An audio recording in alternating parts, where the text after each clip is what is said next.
There's a moment just before everything breaks, when the room goes quiet in exactly the wrong way.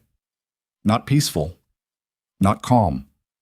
The kind of quiet that means everyone around you has already decided not to help. Vivian Hartwell knew that silence well. She'd heard it in boardrooms, in shareholder calls, in the hallways of her own building. But she never expected to hear it here. In a coffee shop, on an ordinary Tuesday morning, while a man in a $12,000 suit decided she was the easiest target in the room. What he didn't know, what nobody in that cafe knew, was who was sitting 3 tables away watching it all unfold. If this story already has you hooked, hit that like button and drop the name of the city you're watching from in the comments. I want to see just how far this story travels. Now sit back, because what happened next changed both of their lives forever. The coffee was the one thing Vivian Hartwell refused to compromise on. Not the brand, not the cup, not the ambiance, just the 15 minutes it took to drink it. 15 minutes where nobody needed a signature, a decision, or a comment about the Q3 projections. 15 minutes where she was just a woman sitting by a window with a flat white and the particular kind of silence that only exists inside coffee shops on weekday mornings, when the city is awake but not yet loud. She found Ember and Grounds 8 months ago, almost by accident. Her regular driver had taken a wrong turn off Fifth Avenue, and she'd spotted it through the rain-streaked window, small, unbranded, tucked between a dry cleaner and a law office like it was trying not to be noticed. She'd walked in on impulse, ordered without looking at the menu, and sat down at a corner table near the window. She'd been coming back every Tuesday since. It was not a beautiful morning. Seattle in late October had a way of looking like the city itself had given up. Low gray sky, the kind of drizzle that was too light to use an umbrella but still managed to soak through your collar, the smell of wet concrete and exhaust rising from the street outside. The cafe's interior was warm, though. Wood paneling, mismatched chairs, a chalkboard menu that someone updated in slightly different handwriting every week. A playlist cycling through something that wasn't quite jazz and wasn't quite folk, but landed somewhere between the two that made it easy to think. Vivian had her laptop open, but wasn't looking at it. She was looking at the contract spread across the table beside her coffee. 12 pages, flagged with color-coded tabs. The kind of document that represented 2 years of negotiations compressed into language designed to obscure as much as it clarified. She had a meeting in 2 hours with the Harwick Group's legal team, and she needed to find the paragraph buried somewhere in Section 9 that her in-house counsel had flagged at 11:30 the night before. She found it on the 3rd page of the addendum. Read it twice. Set her pen down. "Of course," she said quietly, to no one. The woman at the next table glanced over briefly, then back to her phone. Vivian picked up her coffee and drank it while she thought through the implications. The clause was designed to look like standard protective language, the kind of boilerplate that shows up in every major acquisition agreement. But it wasn't. It was a poison pill, subtle enough that a rushed review would miss it, specific enough to matter enormously when exercised. Someone on the other side of the table had put it there deliberately, counting on her team being too focused on the primary terms to catch it. She'd caught it. She wrote a note in the margin, circled the clause number, and reached for her coffee again. That was when the door opened and the temperature in the room changed. She didn't look up immediately. She heard him before she registered what she was hearing. Not the sound of the door, but the particular frequency of a man who walks into a room expecting it to rearrange itself around him. The volume of his voice before he'd even finished crossing the threshold. The easy assumption of space. "Already told Marcus to push it. I don't care about the timeline. I care about the result. Get it done." He was on the phone. The call ended with a click that sounded like punctuation, and then he was scanning the room with the kind of look that assessed rather than observed, not wondering where to sit, but deciding which spot was most appropriate for someone of his particular significance. Vivian recognized him. Damian Cross was 46 years old, founder of Cross Capital Partners, and had made his money the way a lot of people in Seattle's second wave of tech investment had made it, by being in the right rooms at the right time, by moving fast when others hesitated, and by being willing to take on deals that other investors found too aggressive. He had a reputation for results and a wider reputation, in the circles where Vivian moved, for being the kind of person who treated professional power like a personal entitlement. She had sat across from him once, 2 years ago, at a panel discussion organized by the Seattle Tech Alliance. He'd interrupted her 3 times during her remarks, each interruption disguised as a question. She'd answered all 3 questions without acknowledging the interruptions, finished her point, and moved on. He hadn't spoken to her directly after the panel. She returned her attention to the contract. Cole Mercer was sitting at the counter near the espresso machine, not because it was the best seat in the house, but because it was the one with the widest sightline. He did this without thinking about it anymore. It wasn't a system, not something he consciously decided each time he walked into a room. It was just the way his mind organized space, exits, angles, choke points, the positions of people relative to each other. His therapist years ago had told him it was a common residual behavior in veterans and that it usually faded with time. It hadn't entirely. He'd learned to live with it the way you learn to live with a knee that doesn't quite bend right, not as a problem, just as a feature of how he moved through the world now. He had his daughter's lunch bag on the stool beside him. He'd already dropped Maya off at Briarwood Elementary, 3rd grade, Mrs. Callahan's class, the classroom with the papier-mâché solar system still hanging from the ceiling from last year because Mrs. Callahan said she didn't have the heart to take it down. Maya had walked in without looking back, which was both the thing he hoped for and the thing that still caught him slightly off guard each time. He had 45 minutes before he needed to be at the Delacroix building on Western Avenue, where he was doing security systems consulting on a renovation project. He ordered a black coffee, a plain croissant, and a water. He ate without reading his phone. He didn't have a particular reason to watch the room, but he did anyway. The way you maintain a habit, even after the original reason for it is gone. When the door opened and Damian Cross walked in, Cole noticed him the way he noticed everyone who entered. The size and stride of the man, the speed of his movement, the quality of attention he was paying to the people around him, which was almost none. He noticed the suit, the phone call, the way the man moved toward the counter and placed his order without making eye contact with the person taking it. He went back to his coffee. Vivian was halfway through her second read of the addendum when she heard her name, not spoken to her, spoken about her. The particular register of someone using your name as a subject rather than a form of address, the slightly elevated volume that meant it wasn't accidental. Hartwell. Yeah, she's still pretending to run that company. Incredible, right? She didn't move. Her pen stayed on the page. She kept her eyes on the text in front of her. I'm telling you, the numbers last quarter were a disaster. You know why? Because she's never actually run anything. Meridian's had 3 profitable exits, and she's never done one. She gave a TED Talk. That's her whole qualification. Vivian turned to the next page of the contract. She had good timing and good PR. The board let it go too long because they didn't want the optics of replacing a young female founder, and now they're stuck with someone who doesn't know what she doesn't know. Classic. She was aware that the cafe had gotten quieter. Not dramatically, not all at once.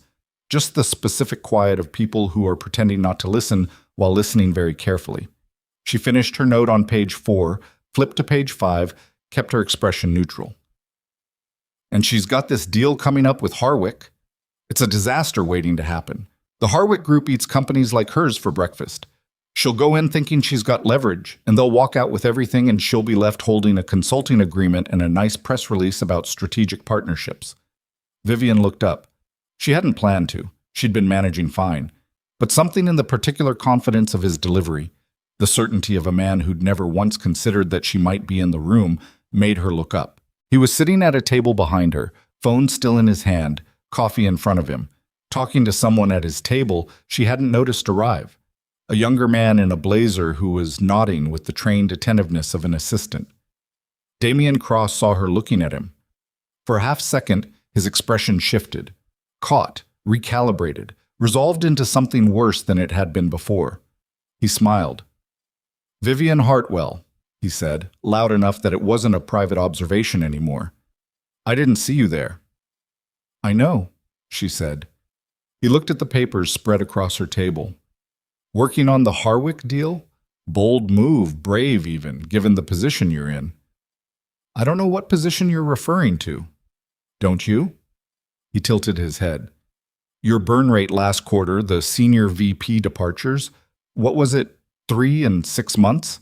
And your largest institutional investor has been quietly shopping its stake for 2 months. That's not a rumor, by the way. That's a fact. So going into a negotiation with Harwick right now, from that position, he made a small gesture with his hand, a kind of generous acknowledgement of futility. I just think it shows a lot of courage.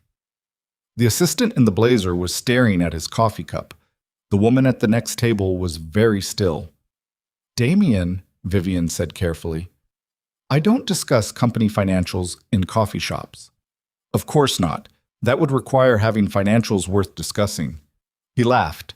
Not a real laugh, a performance of one. I'm not trying to embarrass you. I'm making an observation. There's a reason nobody's stepping in to support your position. People can read the landscape. Vivian began to gather her papers slowly, deliberately. Damien stood up. He walked toward her table. She hadn't expected that. Her hands kept moving, organizing the contract pages, but her body registered the closing distance before her mind caught up to what it meant. He stopped at the edge of her table and looked down at the documents. The Harwick Addendum. Page 4, right? He reached out and tapped the paper with one finger. I've seen this exact clause in 3 of their deals. You know what it does? I do, actually. Does your team? They will.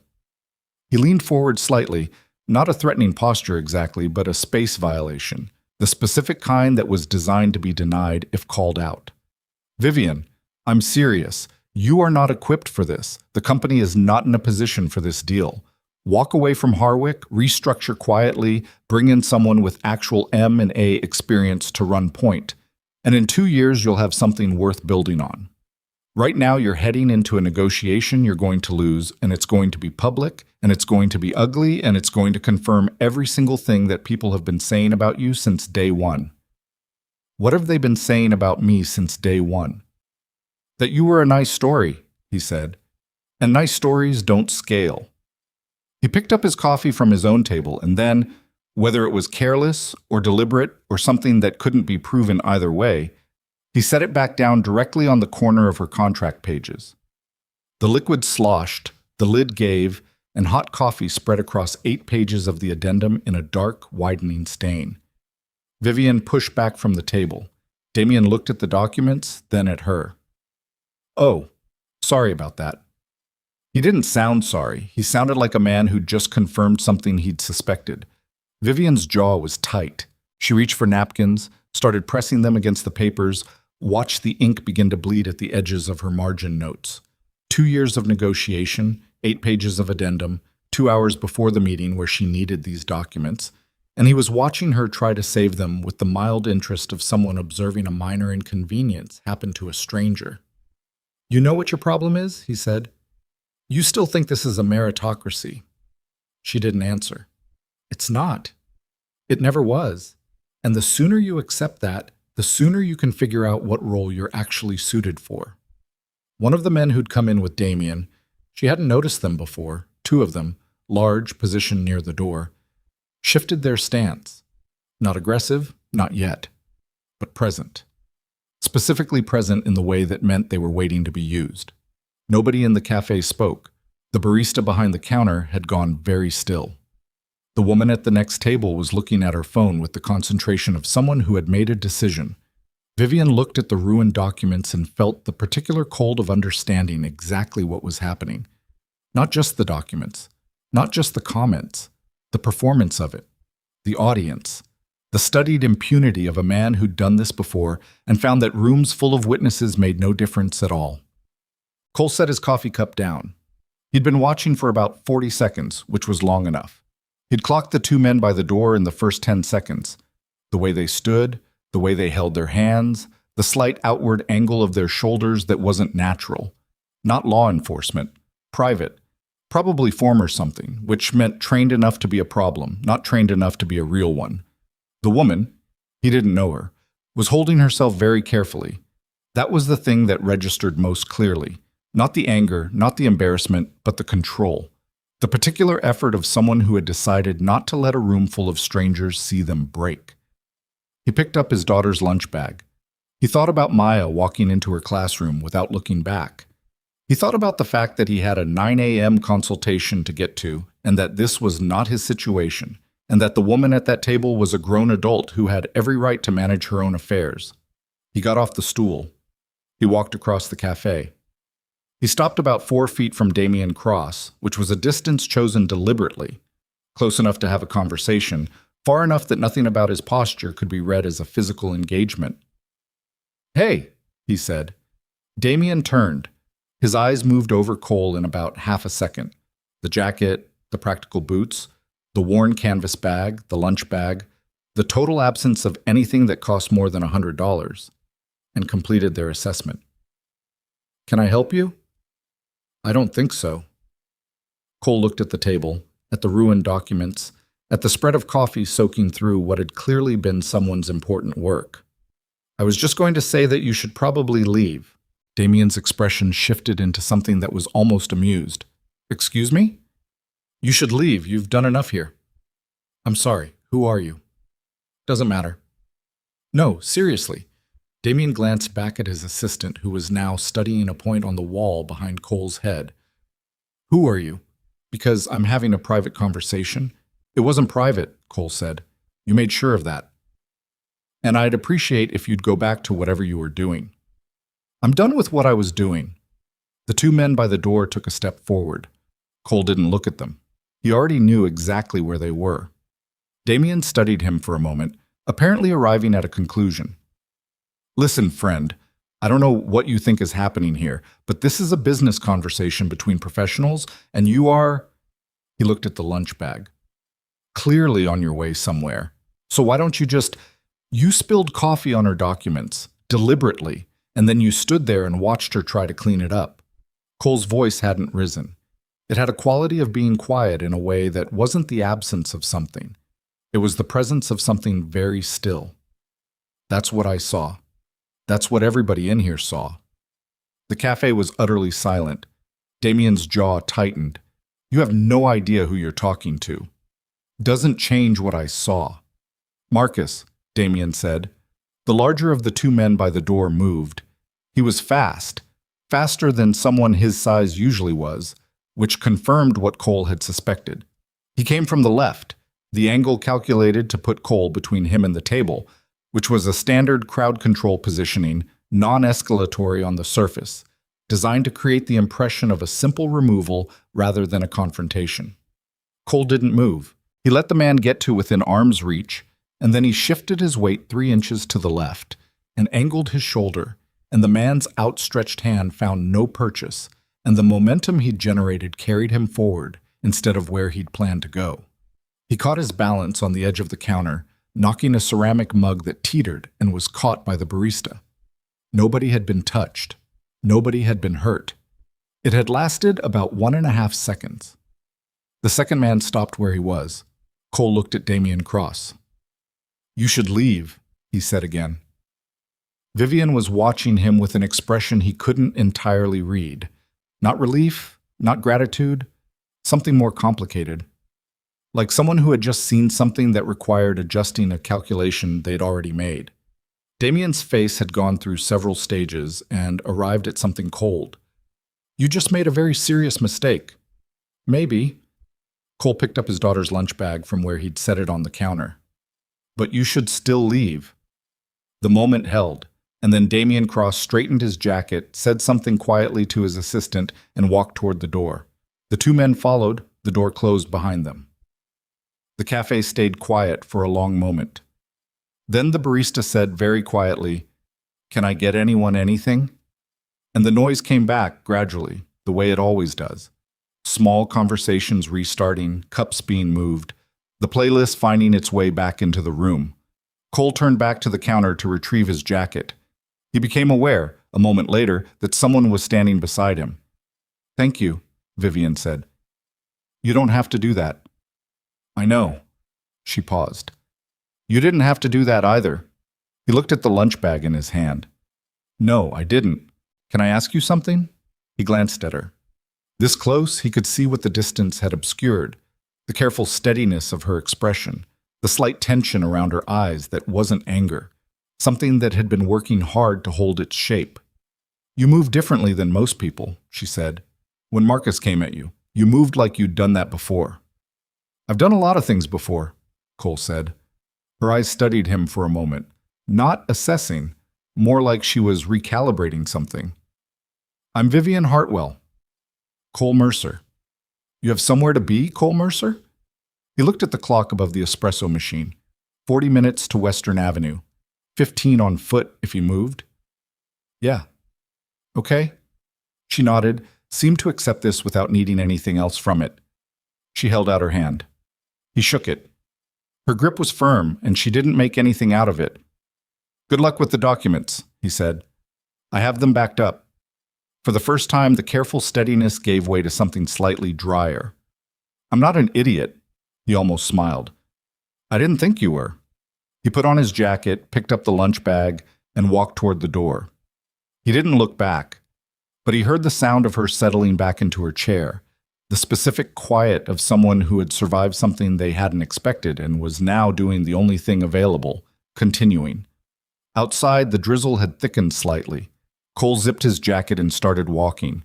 He thought about Maya's papier-mâché solar system hanging from Mrs. Callahan's ceiling. He thought about the way that woman had kept her hands steady while she cleaned coffee off 12 pages of a document she clearly needed. He thought about how a room full of people can watch something happen and make the collective decision that it's not their problem. He turned up his collar against the rain and kept moving. The two officers who responded to the call were young, the kind of young that still shows in how they hold their shoulders, slightly too upright, the posture of people who haven't yet learned that most situations don't require it. They came in through the front door of Ember and Grounds 12 minutes after someone, presumably Damien's assistant, had called it in, and the first thing they did was scan the room in a way that telegraphed they weren't sure what they were walking into. Cole was still at the counter. He hadn't left. He'd gotten as far as the door, actually, had his hand on the handle, the drizzle visible through the glass, the street beyond it going about its business. And then he'd stopped, because something about the way the situation had landed didn't feel finished, and he had a particular distrust of situations that didn't feel finished. He turned around, set his jacket on the counter stool, and ordered another coffee he didn't especially want.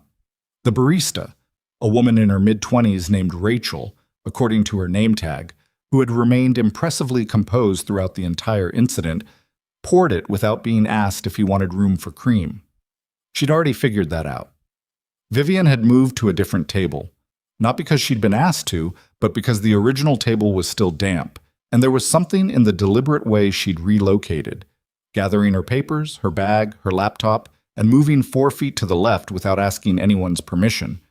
That struck Cole as characteristic of how she seemed to operate in general. She didn't make scenes. She made adjustments. She was on her phone when the officers came in. She ended the call, stood, and identified herself to them before they'd finished crossing the room. Cole watched the conversation from where he was sitting. He couldn't hear most of it, but he could read enough of it. The way the older of the two officers kept his notepad in his hand but wasn't writing much. The way Vivian's posture shifted from composed to something slightly more careful when she explained who else had been involved. After about 3 minutes, the officer looked over at Cole. Cole raised his coffee cup slightly. They came over.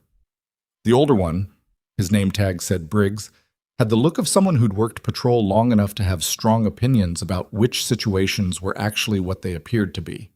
He looked at Cole the way cops look at people they're trying to categorize before the conversation starts. You were here for the incident? Briggs asked. I was here, Cole said. I'm not sure I'd call it an incident. What would you call it? Cole considered. A guy being a problem in a coffee shop. Briggs wrote something down. Did you engage physically with anyone? I redirected someone who was moving toward me. Redirected. He put his hand out. I moved. He lost his balance. Cole paused. Nobody got hurt. Briggs studied him for a moment. The caller, the individual who reported the incident, claims you assaulted his security personnel. I know what he claims. And your version, my version, is what the cameras in this room recorded. Cole nodded toward the small black dome mounted above the espresso machine. There's another one by the door. I noticed them when I came in. He looked at Briggs steadily. Whatever they show is my version. Briggs looked at the cameras, looked back at Cole. Can I get your name and a contact number? Cole Mercer. He gave the number. Occupation? Security systems consultant. Briggs wrote it down without particular reaction. Former? Navy. Something shifted slightly in the older officer's expression. Not deference, just a minor recalibration. He finished writing and clicked his pen. We may follow up. That's fine. Briggs moved away. The younger officer had been talking to the barista who was, Cole noticed, giving a very thorough and apparently detailed account of what she'd seen. Rachel, it turned out, had a memory for specifics. The younger officer was writing fast. Vivian came back to Cole's counter. She didn't sit down. She stood next to the stool with her bag over one shoulder, the recovered documents, damp at one corner, slightly warped, tucked under her arm. You stayed, she said. Seemed like the right call. You didn't have to. You said that already. She looked at him with an expression that was somewhere between assessment and something less defined. You gave them your name. They asked for it. Damien's going to make this difficult for you. That's not a guess. It's how he operates. When someone pushes back on him, he doesn't let it go. He has lawyers on retainer specifically for situations like this. Cole wrapped both hands around his coffee cup. It had gone lukewarm. Okay. I'm telling you so you know what you're walking into. I appreciate that. Are you always this calm? He thought about that for a second. No, he said honestly. She almost smiled. It was a very small thing, barely there, but it changed the shape of her face enough that he noticed it. I have a meeting in, she checked her watch, 83 minutes. I need to get to my office and reprint these. She glanced at the water-warped corner of the addendum pages. Can I ask you something before I go? Go ahead. The way you handled Marcus, the positioning, the redirect, that wasn't something you learned in a weekend self-defense class. No. Where did you learn it? He looked at his coffee. Different places. The Navy. Mostly. She was quiet for a moment.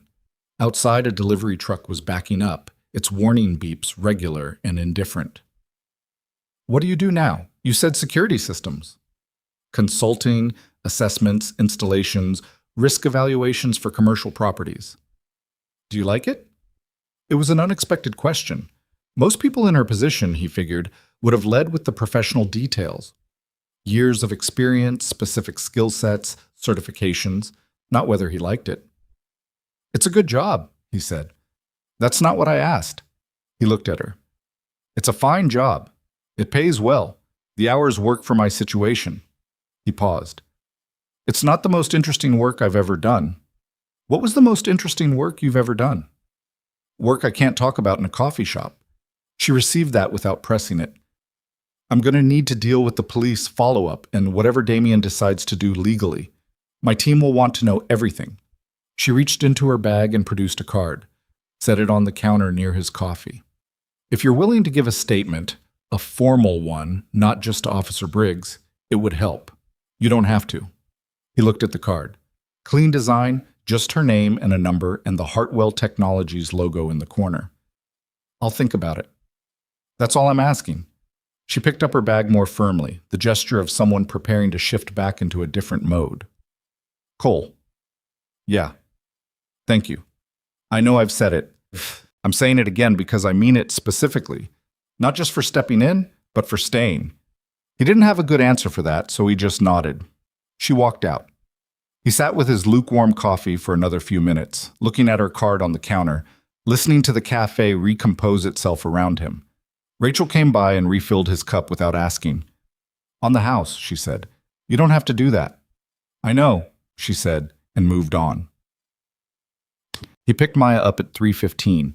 She came out of the school in the middle of the crowd, backpack slightly too big for her frame, the kind of listing walk that happens when one strap is shorter than the other. He'd fixed the strap twice. It always ended up uneven again within a week, and he'd stopped asking why. How was Mrs. Callahan? He asked. Good. We did fractions. She made a face. I don't like fractions. Fractions are important. You always say that. Because it's always true.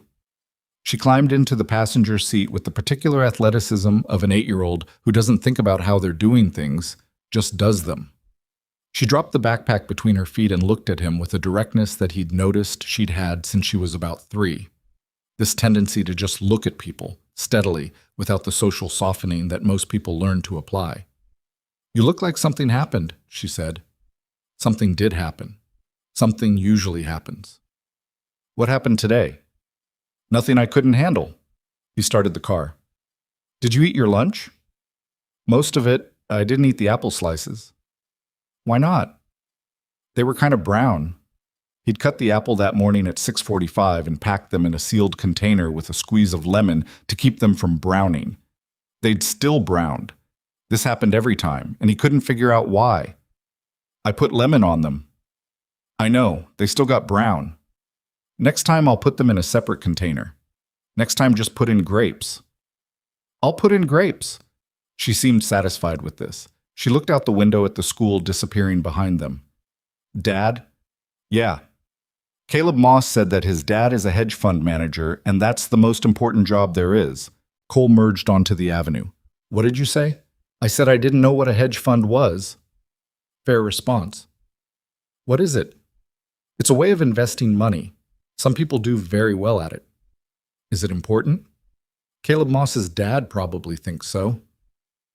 She was quiet for a moment, doing whatever processing she did in those silences. What's your job? Security consultant? Is that important? To the people I do it for, probably. She seemed to think about this. I think your job is good because you know how to keep people safe. Cole kept his eyes on the road. Yeah, something like that. Did you keep someone safe today? He thought about the cafe, the coffee spreading across the documents, the particular stillness of a room that had decided not to intervene. Maybe, he said. She nodded as if this confirmed something and went back to looking out the window. He called the number on the card that evening after Maya was asleep. He stood on the small balcony off the kitchen, the city noise below him reduced to something manageable. Traffic, a distant siren, the particular ambient sound of a residential street at 9:30 on a Tuesday. He had a glass of water he wasn't drinking. He'd almost not called. He told himself it was a professional decision, which it mostly was. Damian Cross was not someone who would let the morning go, and having his own statement formally documented through Vivian's legal team was the kind of protection that made practical sense. That was the thing he was prepared to explain if anyone asked. She picked up on the second ring. Mercer, she said. It wasn't a question. She'd saved the number. You're still working, he said. I'm always still working. A pause. How'd you know it wasn't too late to call? I didn't. I figured if it was, you'd let it go to voicemail. Fair. He heard the sound of papers shifting, a chair adjusting. Did you decide about the statement? Yeah, I'll do it. I want to do it through my own legal documentation, not just yours. A notarized statement, time-stamped, filed with my attorney. That way it's not attached to your case specifically, but it's on record. That's actually smarter than what I was going to suggest. I've had to think about these things before. Because of the Navy? He looked at the city below him. A cab was double parked across the street, hazards blinking. Because sometimes situations have legal tails and it's better to be prepared for them. Has Damian's team contacted you? Not yet. They will. He has a firm, Caldwell Rowe, that handles this kind of thing. They'll send something that looks very formal and very serious, designed to make you feel like you're already in trouble. You're not. Don't respond to anything they send without running it by an attorney first. I know. I know you know. I'm saying it anyway because most people, even people who know better, get rattled by the first letter. Do I seem like someone who gets rattled by letters? Another pause, different in quality from the previous ones. No, you don't, actually. He heard something shift in her voice, not softer exactly, but less managed. Cole. What they're going to say, what Damian is going to push, is that you inserted yourself into a private matter and used excessive force against a member of his security staff. The security camera footage will contradict that, but the footage only shows actions. It doesn't show context. His lawyers will work the context. What context? They'll frame it as you being aggressive from the beginning, that you approached him, that you escalated a situation that would have resolved itself. It wouldn't have resolved itself. I know that. You know it because you were there. but you also know what it looked like from outside it. Yes, quietly. I know what it looked like. Cole set his water glass on the railing. What do you need from me for your side of it? A timeline? What you observed from when you arrived? What you heard? What specifically prompted you to get involved? The sequence of what happened with Marcus. I can do that. My legal team can set up a time. Give me the name and I'll reach out to them directly. I'd rather handle the logistics myself. Natalie Wen. I'll text you her contact. Okay. There was a stretch of quiet that wasn't uncomfortable, which surprised him somewhat, given that they'd known each other for approximately 8 hours. Can I ask you something? She said. You keep asking me that. You keep saying yes. Go ahead. When you walked over to Damien this morning, did you think about what could happen? Legally, physically, any of it? He thought about the honest answer. I thought about whether it was the right thing to do. And I decided it was. He paused. I don't usually second-guess things after I've decided they're right. It wastes time. That's either very disciplined or very reckless. Probably some of both. She made a sound that might have been a quiet laugh. He couldn't be sure. My meeting with Harwick went well, for what it's worth. I flagged the addendum clause before their team could use it. Their lead counsel looked like he'd bitten into something sour. Good. Damien was wrong about the deal. He's wrong about a lot of things. A pause. He's not wrong that I'm dealing with pressure right now. The institutional investor situation he mentioned is real. Not as dire as he framed it, but real. Cole wasn't sure why she was telling him this. You don't have to explain your company's finances to me. I know. I'm not explaining them. I'm just... She stopped. I don't usually tell people when things are hard. It's not a good habit professionally. That's probably true. But you saw the documents. You saw what this morning was. Yeah. So it seems strange to pretend it was otherwise. He considered that. Outside, the cab finally pulled away from the curb. You handled yourself this morning, he said, before I got involved. You were handling it. I was surviving it. Sometimes those are the same thing. She was quiet for a moment. Your daughter, does she know what you did in the Navy? Some of it, age-appropriate some of it. Is she proud of you? The question landed in an unexpected place. She told me today she thinks my job is important because I know how to keep people safe. Smart kid. She's 8. She figures things out fast. He straightened from the railing. I should let you get back to your work. You probably should. She didn't sound like she was in a rush. Cole? Yeah. Whatever Damien's team sends you, whatever they say this morning was, it wasn't that. I know what it was. I know you do. A beat. Good night. Good night. He stood on the balcony a while longer after the call ended. The city did its thing below him. Indifferent, ongoing, the particular urban patience of a place that's seen enough that nothing surprises it anymore.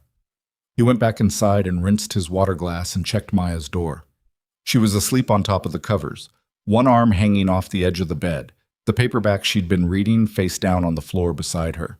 He picked up the book, folded the corner of the page she'd been on. She'd told him once she didn't like bookmarks. She preferred folded corners because they were part of the book, and set it on her nightstand.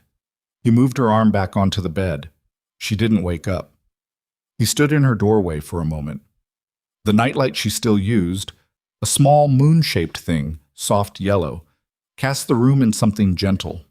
He thought about the cafe, the silence of a room that had made its collective decision, the way Vivian had pressed napkins against the soaked pages with steady hands, not looking up, not asking for help, managing. He thought about the particular moment when he'd gotten off the stool, the moment between deciding and moving, which in his experience was always the most important part. Not the action itself, but the fraction of a second before it, when you were still choosing. He'd chosen. He pulled Maya's door mostly closed and went to bed. Natalie Wen's office was on the 14th floor of a building on 2nd Avenue, and she was the kind of attorney who had her files organized in a way that looked chaotic but clearly wasn't. She met Cole 3 days after the Café incident in a conference room with a view of Elliott Bay that she didn't seem to notice anymore. She was efficient, precise, and asked him to walk through the sequence twice from the beginning, which he did both times without variation, because his memory of those things worked that way. She took notes in a shorthand he couldn't read and asked clarifying questions that were specific and technical, and told him she'd been doing this long enough to know when someone was reconstructing and when someone was remembering. "You're remembering," she said. "Yes." "Good." She capped her pen. The security footage came through. Vivian's team pulled it and preserved it. Between what you've told me and what's on the recording, Damien's claim of assault is going to go exactly nowhere. She paused. What they'll do instead is civil nuisance. Harassment claim, disruption of business, that kind of thing. Low damage demand designed to be annoying and expensive to respond to, even if you win. How do we handle it? We file your notarized statement through your attorney of record. Do you have one? I can get one. Get one this week. File the statement through them, copied to my office. The moment we can demonstrate you have independent legal representation and documentation predating their claim, it changes the calculus. It signals you're not a civilian they can intimidate with formal-looking paperwork. I'm not a civilian they can intimidate with formal-looking paperwork. She looked at him over her reading glasses. I know that. They don't know that yet. We want to establish it efficiently. She set her notepad on the table. Cole, I need to ask you something directly. Go ahead. The security footage shows the redirect with Marcus with a clarity that's frankly helpful to our position, but it also shows a level of physical skill that's specific. Damien's team has already done a background search on you. He wasn't surprised. And? They found your service record, or as much of it as is accessible to a civilian law firm with a PI on retainer, which is not very much. She paused. They found enough to know that what happened in that cafe was not a lucky accident, and that changes how they're going to approach this, because it changes the story they can tell about you. What story are they going to try to tell? That you're a trained operative who targeted their client's security personnel with professional-grade force. That what you've characterized as a passive redirect was an aggressive physical engagement by someone with a background in violence. Cole looked at the view of the bay. The water was flat and gray, the color of old metal. It was 12 seconds, he said. 12 seconds. Nobody touched anyone, nobody got hurt, and a cup didn't even fall off the counter. I know. The footage shows that. The footage shows what happened. Their attorneys will talk about what it means. She pulled her notepad back. I'm telling you because you need to be prepared for the version of yourself they're going to present in any proceeding. It won't look like you. It'll look like a threat assessment. He was quiet for a moment. It's not the first time someone's tried to use my background against me. I believe you. She made a note. It won't work here, but it helps if you're not caught off guard when it happens. He nodded. He looked at his hands on the conference table. Regular hands. Not particularly distinctive. He'd always thought that was one of the stranger things. That hands that had done the specific things his had done looked exactly like everyone else's. Nothing marked. Natalie, he said. Yeah. Is Vivian going to be okay with this? Legally. Her company. The attorney considered the question with more care than he'd expected, which told him she'd already thought about it. The cafe incident is manageable. Damien overplayed it, and the documentation puts her in a strong position. She paused. Her company has other challenges. I don't handle the corporate side, so I can only tell you what I know secondhand. She's dealing with a board situation and the institutional investor piece. She paused again. She's good at her job. That matters usually. Usually? In the real world, yes. Usually. He thanked her and took the elevator back down to the street. Outside, the drizzle had stopped, and Seattle was doing the thing it sometimes did where a gap opened in the clouds, and the light came through at an angle that made the city look briefly like somewhere else, somewhere with better weather, somewhere where the gray was temporary. He stood on the sidewalk for a minute with his hands in his pockets, watching it happen. His phone buzzed, a text from an unknown number. He opened it. Damien Cross's assistant delivered a letter to your home address this morning. V. He stared at the text. His home address. Maya was at school. The house was empty. A second text came through almost immediately. I'm sorry, I should have anticipated this. They got it from your contractor license filing. It's public record. My team is monitoring what was delivered. It was correspondence only, nothing more. But I wanted you to know before you got home.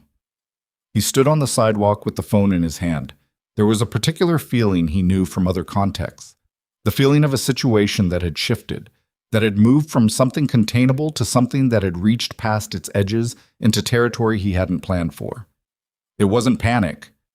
It was the specific alert of someone whose assessment of the landscape had just been updated. He typed back, "Thank you for telling me." A minute passed. Cole. I didn't expect this to extend to your home. I should have thought it through before I gave the officers your contact information. He considered how to respond to that. He settled on the most accurate thing. You didn't create this situation. He did. Another pause. Longer. I know. I still feel responsible. Don't, he typed. Just make sure the documentation is solid. It is. Then we're fine. He put the phone in his pocket and started walking toward the parking garage 2 blocks over. 12 seconds in a coffee shop, a cup that didn't fall, a redirect that left nobody hurt. He thought about what Natalie had said, the version of himself they were going to present, the threat assessment that didn't look like him. He thought about Maya asking him whether he'd kept someone safe today with the directness of an 8-year-old who didn't understand yet that the answer to that question was almost never simple. He got in his truck, checked the mirrors, and drove home. The letter was on his doorstep in a cream-colored envelope with the Caldwell Row letterhead embossed in the corner. He picked it up, unlocked the door, went inside, sat down at the kitchen table. He opened it, read it once, carefully, all the way through, set it flat on the table.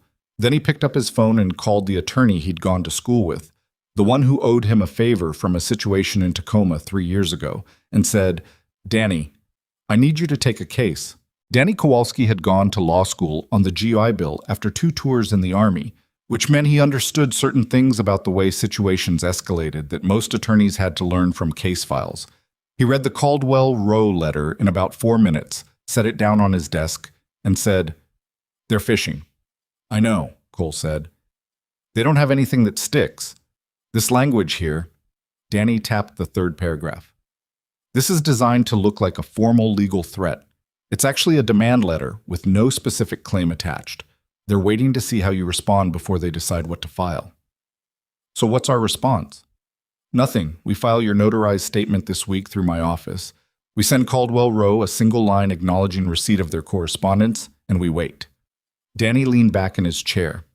It was an old chair, the kind that had developed its lean over years of use. His office smelled like coffee and old paper, and a little bit like the takeout container in the trash can that he hadn't emptied yet. "Cole, I have to ask, this woman, Hartwell, what's your relationship?" "I met her 4 days ago." "In the cafe?" "Yes." "And since then?" "We've talked, coordinating on the legal documentation." Danny looked at him the way people who've known you a long time look at you when they think you're leaving something out. "She's a tech CEO dealing with a board situation and an investor problem, and now she's got a harassment complaint against a major fund manager, and the primary witness in her favor is a former SEAL who she met 4 days ago." He paused. "You see how that reads?" "It reads like what it is. To you. Caldwell Row will read it differently. They'll try to frame you as a hired asset, someone she planted or recruited to provoke the incident." Cole looked at the window. Danny's office was on the 3rd floor and looked out over a parking structure. Not much of a view. "That's not what happened." "I know that's not what happened. I'm telling you what they'll try to build." Danny picked up the letter again. "Is there anything else I should know? Anything about your service record that they could use to construct the narrative?" Cole was quiet for a moment. Not because he was deciding whether to answer, but because the honest answer required some organization. "There are parts of my record that are classified and will stay classified. What they can access is deployment history, the unit designations, and some commendations. Nothing in the accessible record is a problem." "What about the parts they can't access?" "If they can't access them, they can't use them." Danny made a note. "And personally? Anything in your private life that becomes a liability if they start digging?" I have an 8-year-old daughter. I'm a single father. Her mother died 4 years ago. Cole kept his voice even. I have a clean record. I pay my taxes. I coach Maya's soccer team on Saturday mornings. Danny wrote something down and then looked up.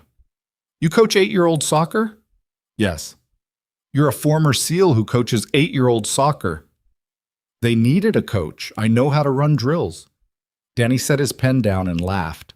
A short, real laugh, the kind that happens when something catches you slightly off guard. Then he picked the pen back up. Okay, here's what we do. The formal statement took 2 days to finalize.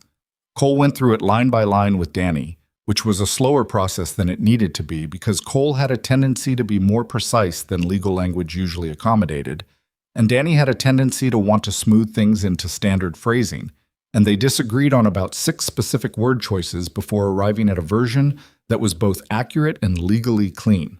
It was filed on a Thursday. Danny sent the single-line acknowledgement to Caldwell Rowe the same afternoon. Caldwell Rowe did not respond immediately, which Danny said was expected. They're recalibrating, he said over the phone. Give it a week. Cole gave it a week, and then gave it another 3 days because he was busy. The Delacroix building assessment had expanded into a full security systems overhaul, which meant longer hours on site and a logistical renegotiation of Maya's after-school schedule that required 2 phone calls to his neighbor, Mrs. Adeyemi, who watched Maya on the days he ran late and who had strong opinions about being asked at the last minute, but helped anyway because she had an equally strong opinion about the fact that Maya needed reliable adults in her life. You need to be more organized, Mrs. Adeyemi told him on the second call. I know. I'm not saying I mind. I'm saying you need to be more organized. You're right. I appreciate it. She ate dinner here. I made jollof rice. She had 2 plates. She told me. She said it was better than mine. It is better than yours. A pause. She's a good child, Cole. I know. Don't let work swallow you up again. He stood in the parking lot of the Delacroix building with his hand on his truck door. The afternoon had gone dark early, the way October afternoons in Seattle did, not sunset so much as the light just deciding it was done. I'm trying, he said. Try harder. She hung up. He got in the truck. Vivian called him on a Friday evening, 10 days after the café. He was at the kitchen table helping Maya with fractions, which was going badly because Maya had a fundamental philosophical objection to the concept of dividing things into unequal parts that she couldn't quite articulate but felt strongly. If you have 7 and you divide by 3, what do you get? He said. A problem, Maya said. His phone buzzed on the table. He glanced at it. Go ahead, Maya said, with the resignation of someone who had decided she was done with fractions anyway. Hold on. He picked up. Vivian? Sorry to call on a Friday evening. It's fine. I'm doing math homework. He pushed back from the table slightly. What happened? She paused. Damien filed the civil suit this morning. Harassment and tortious interference, naming both of us. Another pause. There's something else. Cole watched Maya pick up her pencil and start drawing a small octopus in the margin of her worksheet. She did this when she was waiting, drew things, small and detailed, in whatever white space was available. Tell me, he said. He filed something with the SEC at the same time. An anonymous tip, except it's not anonymous, it's clearly him, alleging that Hartwell Technologies has been misrepresenting revenue figures to institutional investors. Her voice was carefully controlled. It's not true. Our numbers are clean and our auditors will confirm that. But the timing, a civil suit and a regulatory inquiry in the same week, it's designed to create pressure on the board. He's trying to force a leadership change, like, yes, flat, certain. The institutional investor who's been shopping their stake. It's Renwick Capital. They've been in quiet discussions with Damien for 6 weeks. I found out this morning. Cole was quiet. Across the table, Maya's octopus had grown 2 extra tentacles. Vivian, he said, where are you right now? My office. It's 7 o'clock on a Friday. I'm aware. Is anyone else there?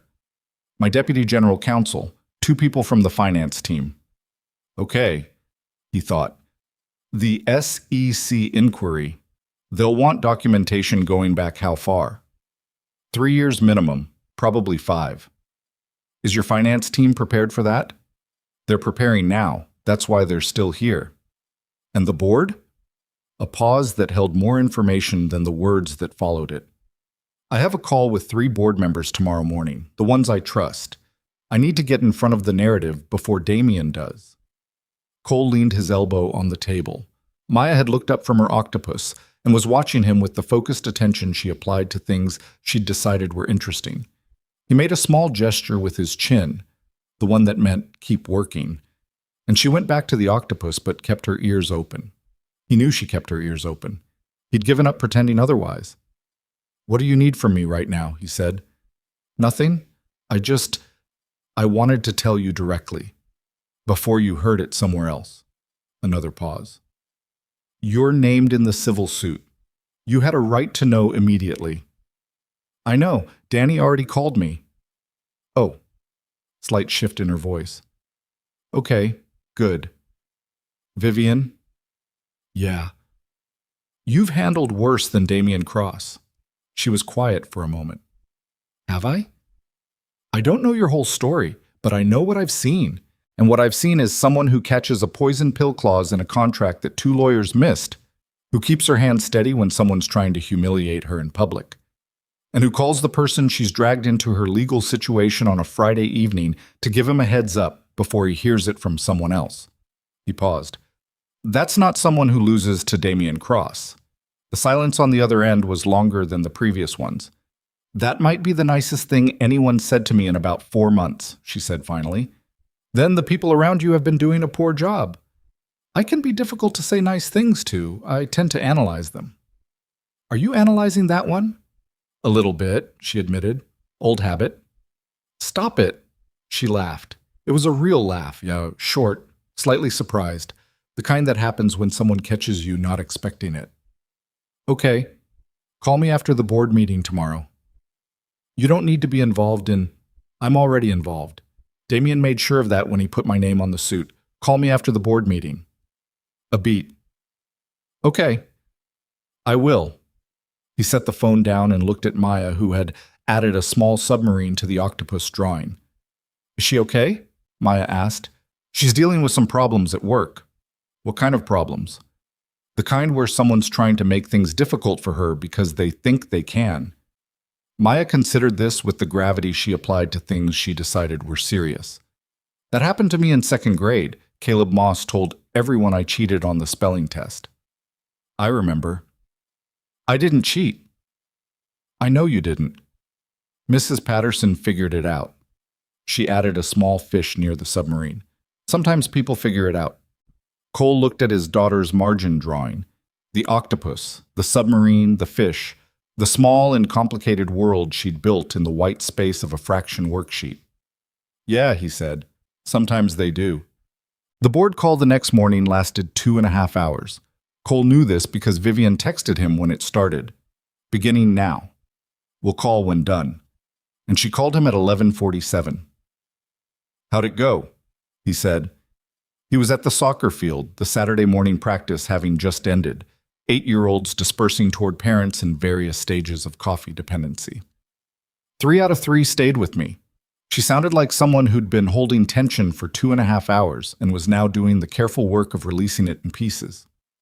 They want to see the finance documentation before they commit to a formal statement, but they stayed. That's what matters for today. "Yes." A pause.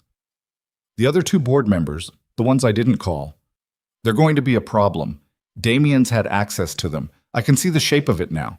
The SEC filing, the civil suit, the investor situation. It's a campaign. It's been running for months. I just wasn't seeing the full picture." Cole watched Maya run toward Mrs. Adeyemi's granddaughter across the field, the 2 of them colliding into the kind of hug that only happens between people who have been apart for a whole week and are 8 years old. "You're seeing it now," he said. "I should have seen it sooner."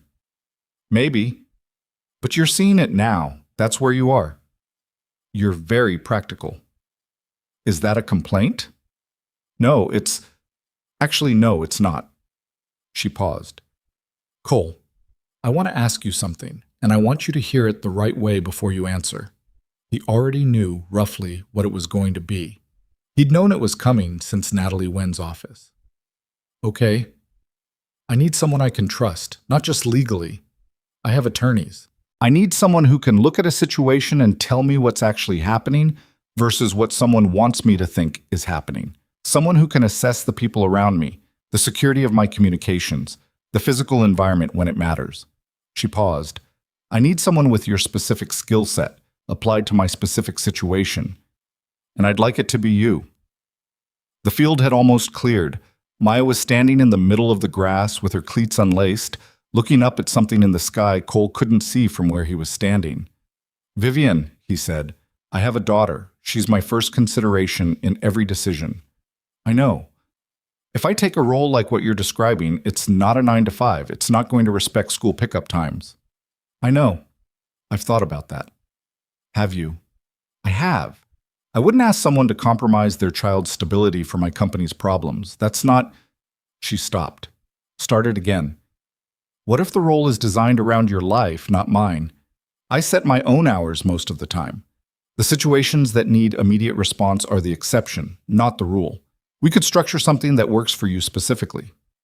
That's not how these things usually work. I'm aware. I'm proposing doing it differently. He was quiet for a moment. Maya had found whatever she'd been looking at in the sky and was now pointing at it for no one in particular. I'm not saying no, he said carefully. I'm saying I need to think about it, properly. Not as a favor, not as an extension of the cafe situation. That's exactly what I want. A real decision, not an impulsive one. A pause. Though I'll note that your impulsive decisions have so far been pretty sound. Don't flatter me. I'm not. I'm making an evidence-based observation. I'll think about it. Give me a week. Okay? Send me whatever documentation you have on the current situation. The board structure, the Renwick Capital connection, whatever you know about Damien's campaign. If I'm going to think about this seriously, I need to understand what I'd actually be walking into. I can have it to you by tonight. Tomorrow is fine. Tonight, I need to be doing something useful while I wait. She paused. Is that strange to admit? No, he said. It's honest. The files came at 9:17 that evening, a secure transfer through a platform Natalie Wen's office used for sensitive documents. Cole sat at the kitchen table after Maya went to bed and read through them for 2 hours. It was, as Vivian had said, a campaign, patient, structured, and running along multiple tracks simultaneously in a way that was designed to look like separate pressures rather than a coordinated strategy. Damien's fingerprints weren't on any single piece of it directly. He was too careful for that. But the pattern read clearly once you were looking for it. The anonymous SEC tip, filed through a cutout. The Renwick Capital stake, positioned 6 weeks before the civil suit. 2 board members who'd received consulting fees from a cross-capital subsidiary 18 months ago, buried in disclosures that were technically public but practically invisible. Cole made notes. He used a legal pad, writing by hand because he thought better that way. The act of physically forming the letters slowing him down just enough to keep the analysis deliberate. By 11 o'clock, he had 4 pages of notes and a clearer picture of what Vivian was actually dealing with. It wasn't just a hostile investor in a lawsuit. It was someone who had spent months systematically weakening her position from multiple angles, timing the visible attacks for when the invisible damage was already done. Damien Cross hadn't lost his temper in the cafe. That was the thing Cole kept coming back to. The man had walked in, recognized Vivian, and made a calculated decision to use the setting. The witnesses, the public humiliation, the coffee on the documents, as one more piece of the pressure campaign. He'd expected her to absorb it the way she'd apparently absorbed everything else. He hadn't expected someone to push back. And when someone had, he'd filed the suit, not out of anger, out of calculation. The suit wasn't about what happened in the cafe. The suit was a pressure instrument, just like everything else, a way to add legal cost and public complication to an already stressed situation, with the added benefit of trying to discredit the witness who had the best position to testify about his conduct. Cole set his pen down. He looked at the ceiling for a moment. Then he picked up his phone. Vivian answered on the first ring. "You're still up," she said. "I read everything." "And?" "This has been running since at least March, probably earlier. The Renwick Capital position didn't happen in 6 weeks. They've been building it for months. The timeline on the board consulting fees is from 18 months ago, which means this started well before anything that looks like a precipitating event." A silence. "I suspected. Seeing it laid out is different from suspecting." "Yes." Her voice was steady, but the steadiness was doing work. "Yes, it is. Who knows the full scope of what you showed me?" "Natalie, my deputy general counsel. Now you. Your CEO, your COO." "My COO is one of the board members I didn't call this morning." Cole absorbed that. "You think he's involved?" "I think he's been talking to Damien. I don't know in what capacity." She paused. "I don't know how far in my own organization the damage goes. That's the part that keeps me up at night. Not Damien. I can fight Damien. The part I can't see." He looked at his 4 pages of notes. "Vivian, I've thought about your offer." The silence on her end was very still. "I'm not going to give you an answer tonight," he said. "I'm going to pick Maya up from school on Monday, take her to her piano lesson, make dinner, help her with her homework, and put her to bed. And then I'm going to call you and give you an answer." "Okay." A pause. "Can I ask why you're telling me the timeline?" "Because you should know the answer isn't about your situation. The answer is about whether I can do what you're asking without shortchanging my daughter." He paused. "And I wanted to be straight with you about that, since you've been straight with me." Another silence, longer. "Cole?" "Yeah. For what it's worth, and I understand you have to make your own decision. I think you're the kind of person who's already figured out how to not shortchange his daughter. I've seen some evidence of that." He didn't answer that directly. "Monday night," he said. "I'll call you." "Monday night," she said. He ended the call and sat for a while at the kitchen table with his notes and the sound of the house around him. The refrigerator hum, the distant street noise, the small creak the hallway makes in cold weather. The particular quiet of a home where a child is asleep. He thought about what Mrs. Adeyemi had said. Don't let work swallow you up again. He thought about the 3 years after he'd gotten out, when he'd taken the wrong jobs for the wrong reasons and worked hours that made sense in the military, but didn't make sense for a man raising a daughter alone, and the slow drift he'd had to correct when he finally noticed it. He thought about Vivian reading a contract addendum at 7 in the morning in a coffee shop because it was the only 15 minutes she had. He thought about the campaign that had been running against her for months, patient and structured, while she managed a company and apparently had no one in her corner who was looking at the whole picture. He gathered his notes, folded them, and put them in the inside pocket of his jacket. He turned off the kitchen light. He checked Maya's door. She was on her back this time, arms spread wide, completely unconscious, in the way children are when they've burned through every calorie in the day and have nothing left but sleep. Her fraction worksheet was on the nightstand. She'd finished it at some point. He could see the pencil marks where she'd gone back and actually done the problems, the small octopus and submarine still visible in the margins alongside the completed answers.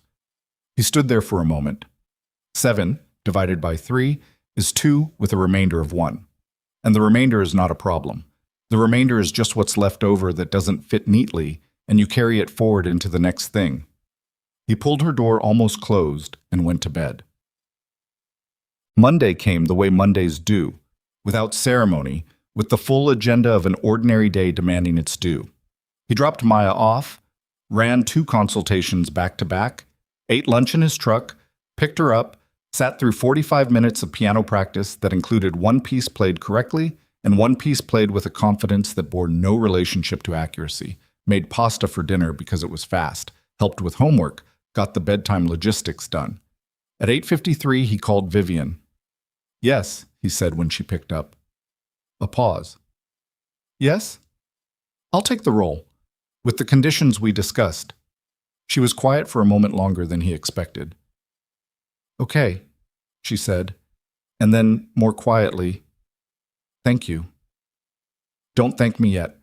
I want to start by doing a full assessment, your office security, your communications infrastructure, the people you're currently trusting with sensitive information.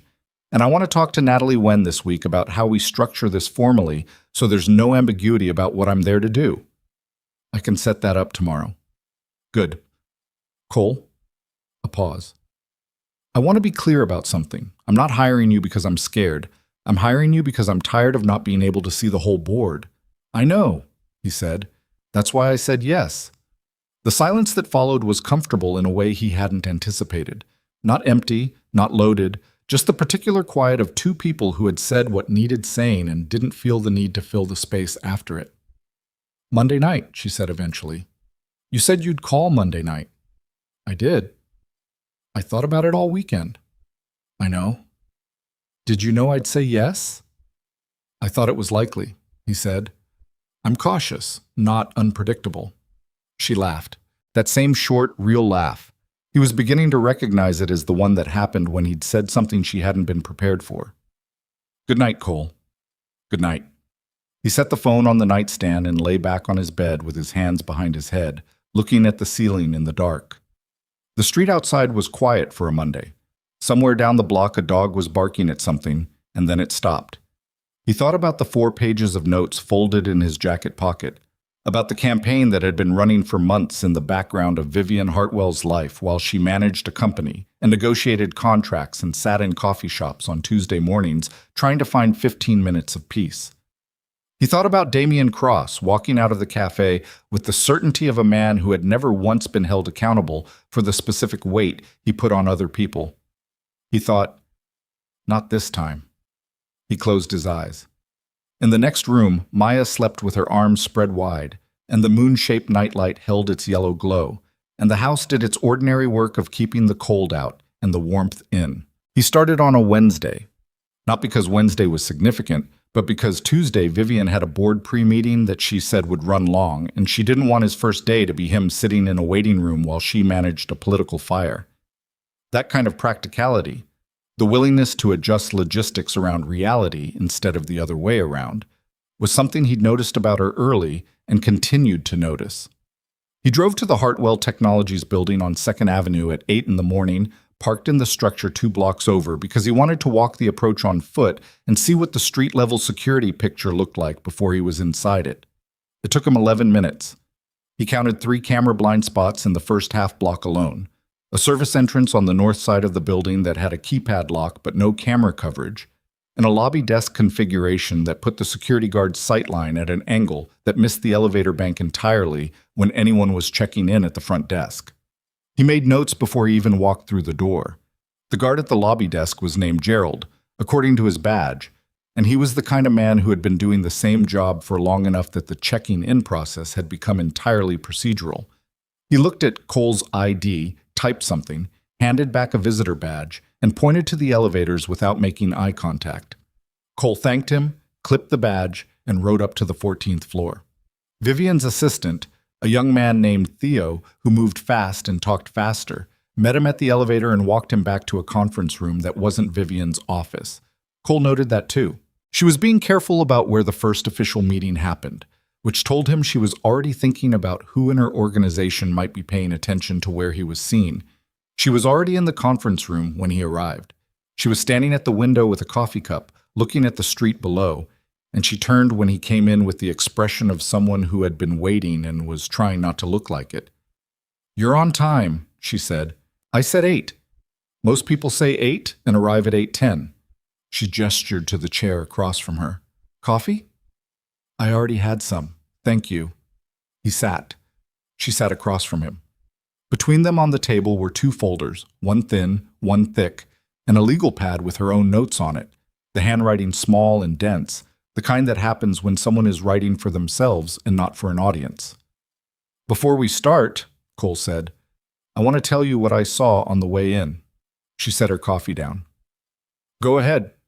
He went through the camera blind spots, the service entrance, the lobby desk angle. He kept it factual and brief.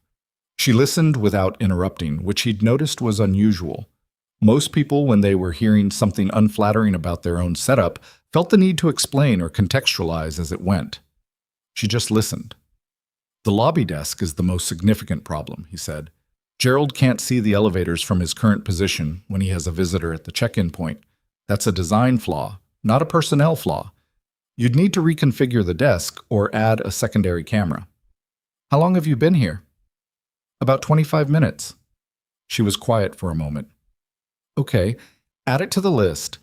She pulled the thin folder toward him. I want to start with something more immediate than physical security, though. This is what my deputy general counsel and I put together over the weekend. He opened the folder. It was a timeline. 14 months of events, cross-referenced, laid out in a format that was clearly Vivian's. The organization was meticulous, the annotations in her dense handwriting running alongside each entry.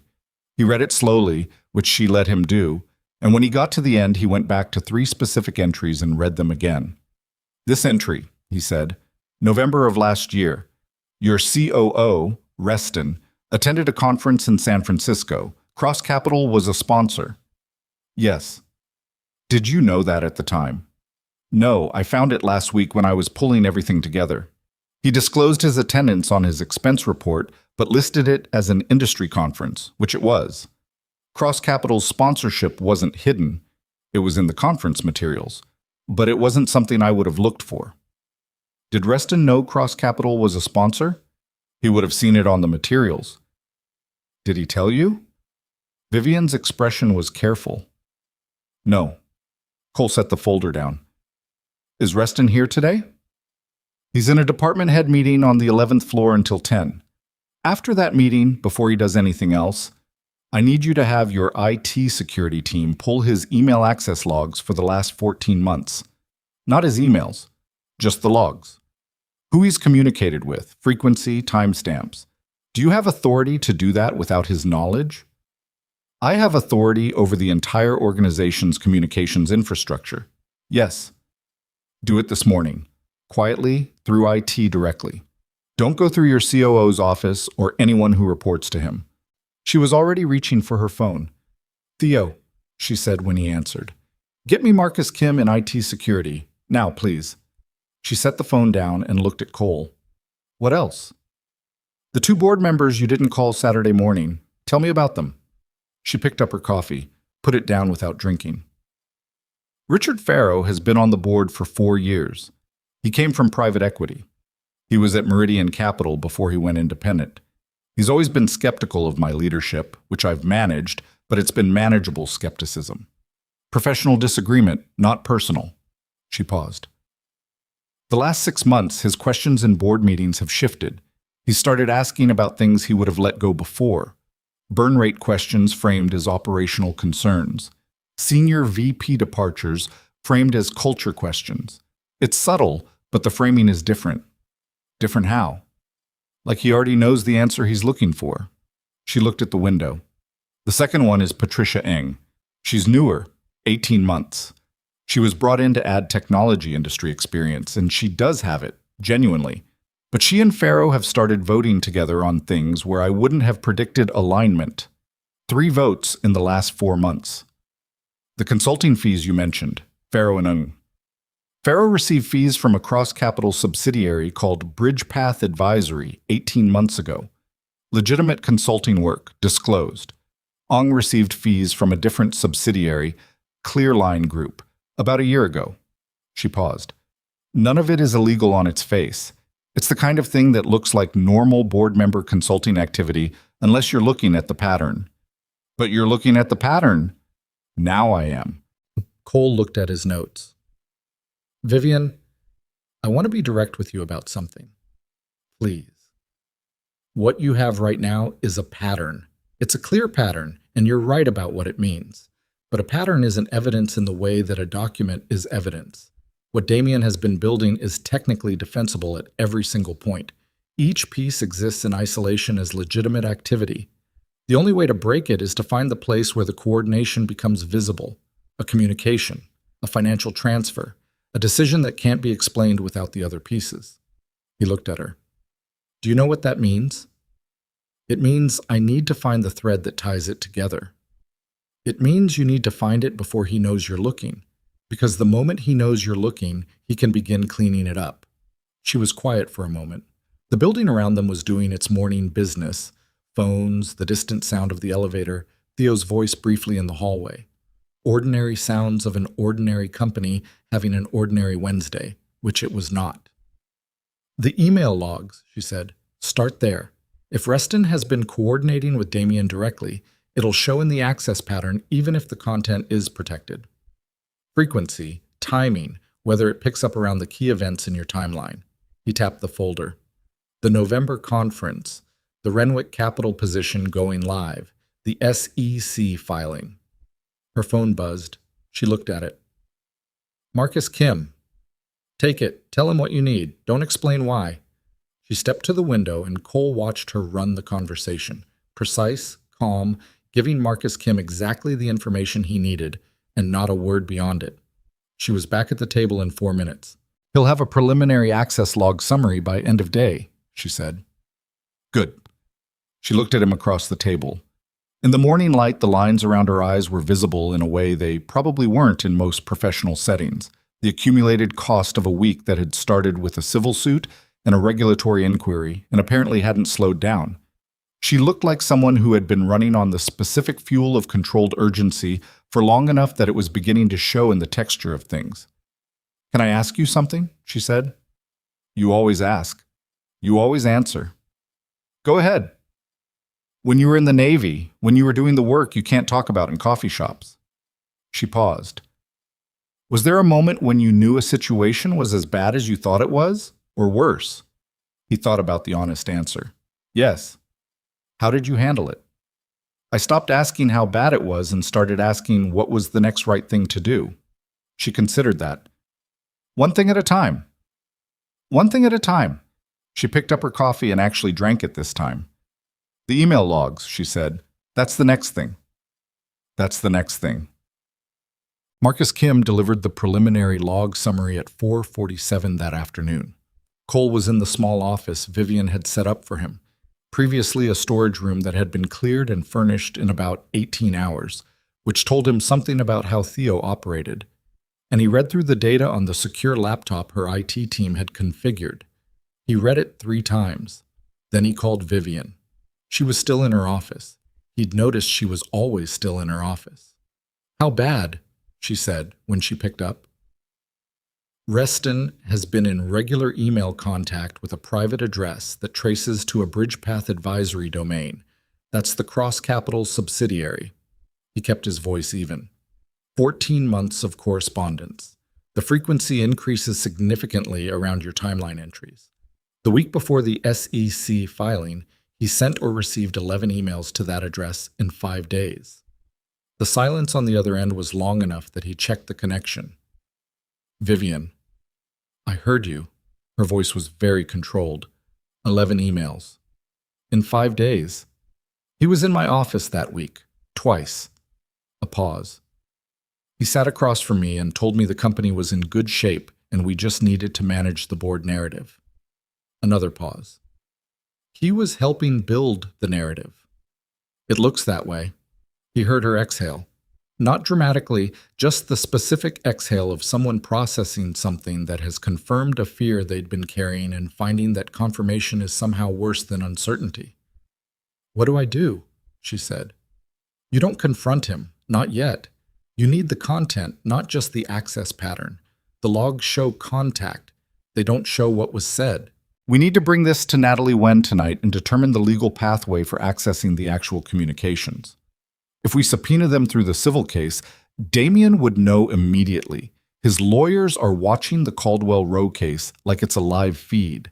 The moment a subpoena goes out that touches Reston, the whole thing goes to ground. He paused. There may be another way. Natalie will know. Call her tonight. I'm calling her now. Vivian. Yeah. Don't tell Reston anything changes tomorrow. Normal day, normal interactions. Nothing different. I can do that. He believed she could. He'd seen what she looked like when she was managing. The steady hands, the even voice, the face that didn't give the room what it was looking for. Are you okay? He said. A pause. I'll be okay when this is over. That's not what I asked. A longer pause. No, not entirely. She said it without self-pity, just as a fact. It's one thing to know someone is working against you. It's different when it's someone you trusted. I know. Did you... In the Navy. Did that happen? He thought about what he was willing to answer and decided on honesty. Once. It went different ways for different people. He paused. The person who found out first handled it better than the people who found out later. Because they had more time to prepare. Because they weren't caught by surprise when it mattered. Another pause. Cole, thank you for being here. I told you not to thank me yet. I'm thanking you anyway. A beat. Good night. Call me after Natalie. I will. She did. At 9:43, from what sounded like her car, the ambient sound of the parking structure echoing slightly. Natalie says we can move through the company's legal counsel in the civil case, she said. Not the Caldwell Road case. There's a separate proceeding we can use, a regulatory cooperation framework. It gives us access to internal communications as part of our own compliance review, which we have every right to conduct. Timeline? Natalie thinks 48 to 72 hours for the initial pull. That's fast. She's motivated. A pause that held a dry quality. Apparently, she's been looking for something to do to Caldwell Row for 3 years. Good. Cole was in his kitchen. He'd made tea, he wasn't drinking, and was standing at the counter with the lights low. 72 hours. Can you maintain normal operations with Reston for that long? I can maintain normal operations indefinitely if I have to. She paused. What I can't do is unknow what I know. That's the hard part. Every interaction is going to have a different weight now. Don't let it show. I won't. And then more quietly. He was one of the first people I hired when I started the company, 8 years ago. He knew what the early days were like. He was there for the first real crisis we had, a data breach, 2019. We worked through it together for 6 weeks straight. She paused. I thought that meant something. Cole didn't fill the silence with reassurance, because she wasn't asking for reassurance. She was saying something true that needed to be said and heard. He let it be heard. It probably did mean something, he said eventually. At the time. And now? People change what they're willing to do for money. That's not your failure. Isn't it? I'm the one who didn't see it. You're seeing it now, before it was done. He paused. That matters. She was quiet for a moment. Does it always feel like this? Like what? Like the thing you thought was solid is made of something that could go either way. He thought about that. Yeah, sometimes. How do you stay steady? He looked at the kitchen. Maya's half-done drawing on the corner of the table, a horse this time, mid-stride, more accurate than an 8-year-old had any right to draw.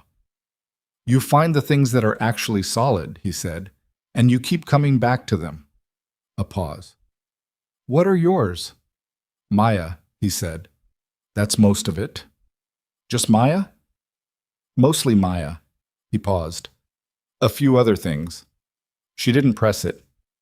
Good night, Cole. Good night. What? The 72 hours were the longest of the month. Cole came in each morning, did his work. The physical security assessment was turning up enough problems to fill a 40-page report, which he was building methodically, and watched Vivian manage the daily operations of a company that was under assault from multiple directions, while the person she'd hired 8 years ago sat in his office down the hall and came to her Tuesday staff meeting and asked operational questions about the Q4 product roadmap with the ease of someone who had no reason to feel anything but comfortable. On the second day, Cole passed Reston in the hallway outside the elevator. David Reston was 51, silver-haired, the kind of man whose professional polish had the quality of long practice. The easy handshake, the remembered name, the slight warmth that lands just short of personal but feels like it's getting there. He looked at Cole with the specific assessment of someone who hadn't yet decided what Cole was, but was going to figure it out. Cole Mercer, Reston said, extending his hand. Security consultant, right? Vivian mentioned she was bringing someone in. That's right. Cole shook the hand, firm, brief. David Reston. COO. 8 years. He said it the way people say things that are meant to establish context.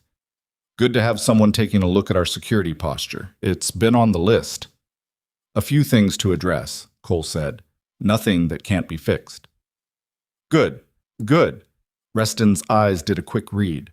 The jacket, the build, the quality of stillness that Cole carried, and arrived somewhere Cole recognized. The man had identified something without being able to name it specifically, which was exactly the position Cole wanted him in. Slightly uncertain, not alarmed. Let me know if you need anything. I will. Thank you. He watched Reston walk toward his office, and he thought, you are very good at this, and it is not going to be enough. Natalie Wen called at 11:17 on the third morning. Cole was in his office. He heard Vivian's office door close 30 seconds after his phone buzzed with a text that just said, Natalie has something, coming to you. She came in 2 minutes later, closed his door behind her, and put her phone on his desk face up so he could see the screen. There was a document open, a summary, 3 pages, Natalie's clean legal formatting. Read the second page, Vivian said. He read it. The Reston Bridgepath correspondence had been pulled. 47 emails, 14 months. Natalie's summary flagged the most significant ones, and the flagged ones were enough to establish what Cole had suspected and what Vivian had feared. Reston had been providing Damian Cross with internal financial data, board meeting minutes, and advanced knowledge of strategic decisions for at least 11 months. The language in several of the emails was specific enough to be unmistakable. Not the careful hedging of someone who thought they might be caught, but the confident shorthand of someone who had decided the risk was manageable. He looked up from the phone. Vivian was standing with her arms crossed, not tightly, more the way people stand when they've resolved something internally and the body is catching up. He gave him the Harwick addendum strategy, she said. That's why Damian knew exactly which clause I was looking at. He knew because Reston told him we'd flagged it. Yes. He was in my office 3 days before the cafe. I walked him through the Harwick concerns. She was quiet. He probably sent it that night. Cole set the phone down. Vivian, this is enough. I know. You take this to the board today. The full board, all 5 members, including Farrow and Ung. You don't give them advance warning. You don't let Reston know. You call an emergency session and you put the documentation in front of all of them at the same time. If Farrow and Ing are compromised, then the documentation removes their ability to operate. They can't defend it in a room with 3 other board members looking at the same evidence. And if they try, they're now witnesses to a conspiracy, not participants in one. He paused. The moment you put this in front of the full board, Damian loses his leverage. Reston loses his position. The SEC inquiry flips, because now you can show them the actual source of the anonymous tip and the evidence that it was coordinated misinformation. She was quiet for a long moment. I've known David Reston for 8 years, she said. I know. I promoted him 3 times. I know. He came to the hospital when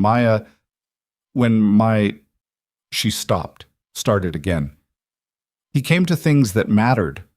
Cole looked at her. That makes it worse. It doesn't change what he did. She exhaled, not the controlled exhale of professional management, the real one, the one that costs something. No, it doesn't. You don't have to be okay with it today. I have to function today. Those aren't the same thing. She looked at him for a moment with an expression he couldn't fully read. Not gratitude, not relief, something more complicated.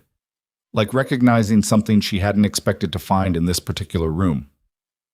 No, she said quietly. They're not.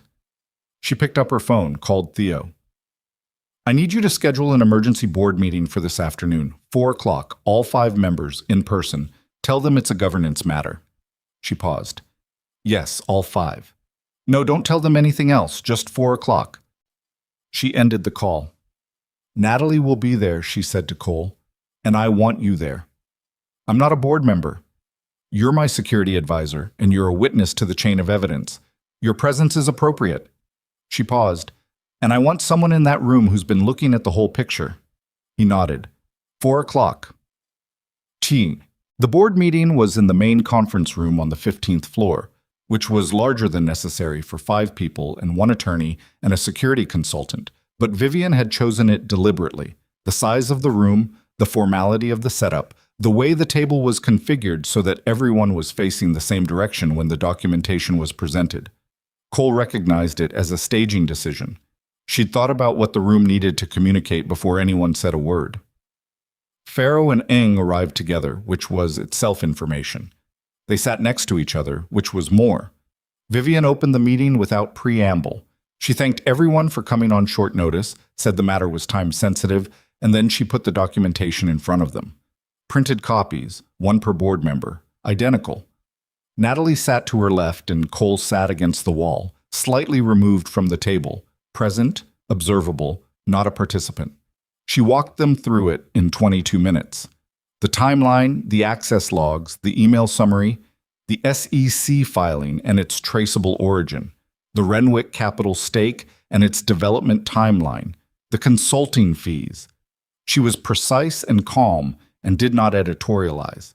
She stated facts and referenced documents and let the pattern speak for itself. Reston said nothing for the first 15 minutes.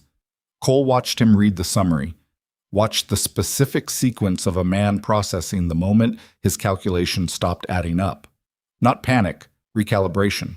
He was trying to figure out what was still salvageable, which told Cole everything he needed to know about David Reston's character. At minute 16, Reston said, "This is taken out of context." Vivian looked at him. "Which part?" "The emails. The framing in the summary. The emails are quoted directly. The framing is mine. You're welcome to present an alternative interpretation." She looked at him steadily. "To the full board, right now." Farrow cleared his throat. He'd been very still since the documentation went down, which was its own answer. "Vivian, this is a serious—" "It is," she said, "which is why I brought it here immediately, to all of you in full." Patricia Eng hadn't spoken at all. She was looking at the document in front of her with an expression Cole read as someone making a rapid calculation about which way was out. The 3 board members Vivian had called on Saturday, Chen, Okafor, and Walsh, were the kind of quiet that meant they'd understood the documentation on the first read. Walsh, the board chair, was looking at Reston with the expression of a man who'd been played and knew it. "David," Walsh said, not loudly, "I think you should step out." Reston looked at Walsh, looked at Vivian, looked at the document. "James, step out, please." The moment lasted about 5 seconds. Then Reston stood, pushed his chair back, and left the room. His footsteps down the hall were audible through the closed door. The room was very quiet. Cole looked at Vivian.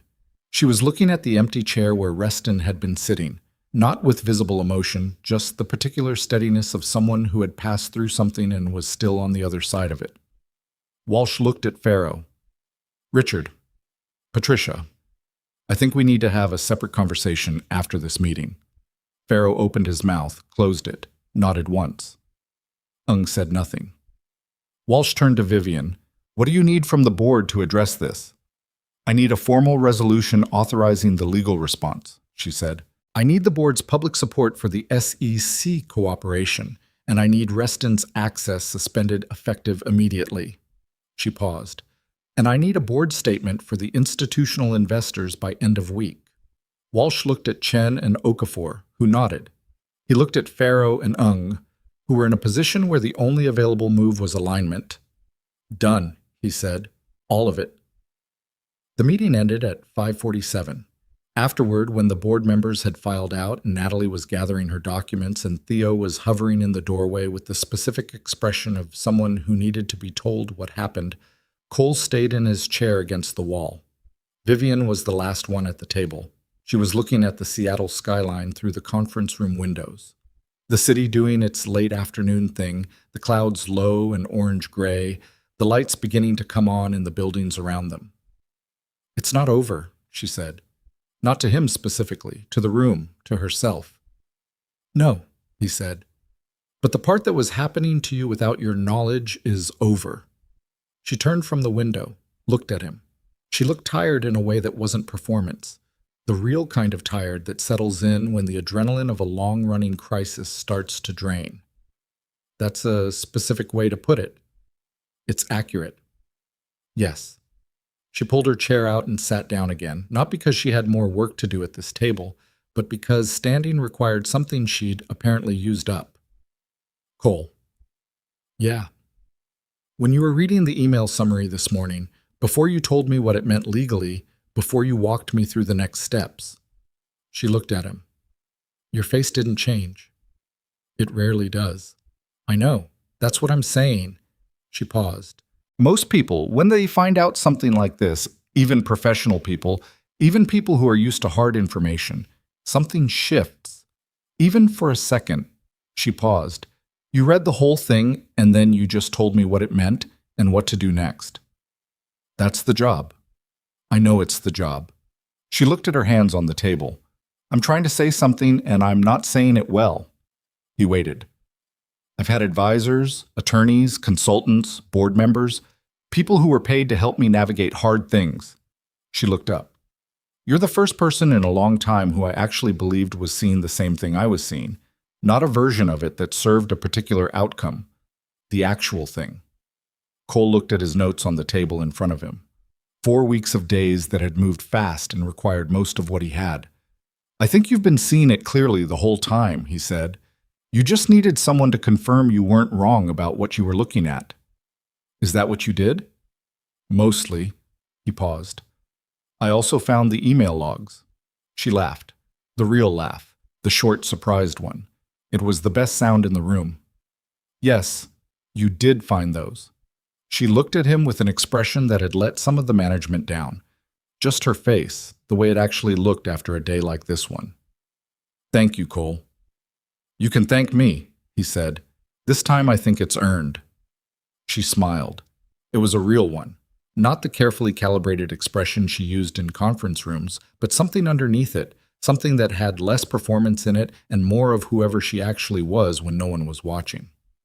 This time I think so too. Outside, Seattle finished its afternoon and moved into evening. The lights in the surrounding buildings came on, one by one, and the room went from bright to soft, and neither of them moved to turn on a light. And the city did what cities do, kept going, indifferent and ongoing, holding everything inside it, the ordinary and the hard and the things that mattered and the things that didn't, all of it at once. At 6:15, Cole's phone buzzed. He looked at it. Mrs. Adeyemi. Maya made cookies. She wants to know if you're coming home for dinner. He looked at the message for a moment. Vivian glanced at him. Go, she said, whatever it is. Maya made cookies. Something crossed Vivian's face that wasn't quite a smile and wasn't quite sadness.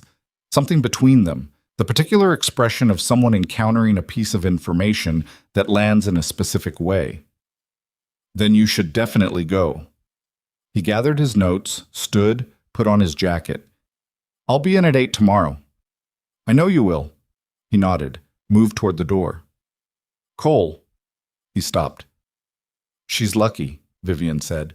Your daughter. In case no one tells you that regularly. He stood in the doorway for a moment.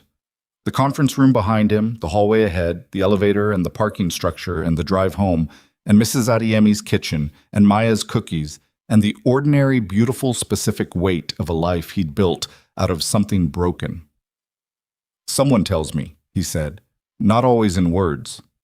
He walked out. The elevator was empty.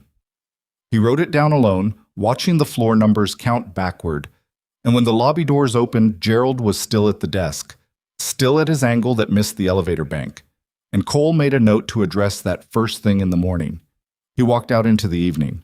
The drizzle had come back, Seattle's default, patient, and unremarkable. He turned up his collar and walked the 2 blocks to the parking structure, and the whole way he thought about nothing in particular, which was its own kind of relief. He drove home. The lights were on in his kitchen. Through the window he could see Mrs. Adeyemi at his table with a cup of tea, and Maya across from her, explaining something with both hands in the animated way she did when she was telling a story that required full physical commitment. He sat in the driveway for a moment with the engine off.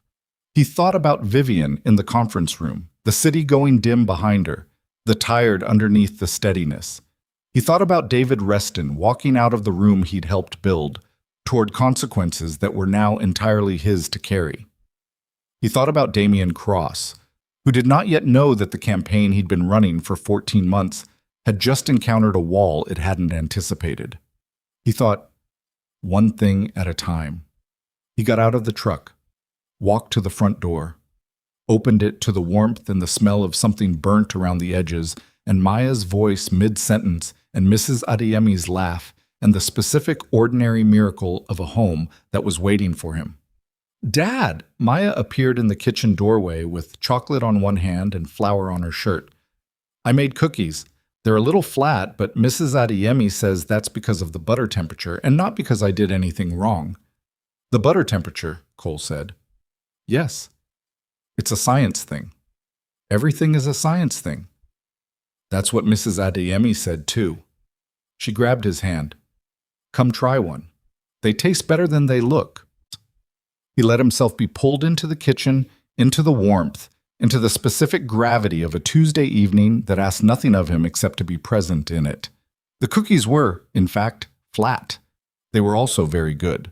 The SEC inquiry closed on a Thursday, 6 weeks after the board meeting. The formal letter arrived at Natalie Wen's office at 9 in the morning, and she forwarded it to Vivian with a single line of her own, clean, no further action required. Vivian read it at her desk, set her phone face down, and sat for a moment with her hands flat on the table, not doing anything, just sitting with it. Cole was in his office down the hall, running a review of the updated lobby security configuration, and he knew because Theo appeared in his doorway 11 minutes after the letter would have arrived and said, with the careful neutrality of someone delivering information they understood the weight of, "She wanted you to know." "Thank you, Theo. She's on a call until 11. She said she'd come by after." "Okay." He went back to his review, but for a few minutes he didn't read anything on the page in front of him. He just let it land. The thing that had been hanging over everything for 6 weeks finally resolved.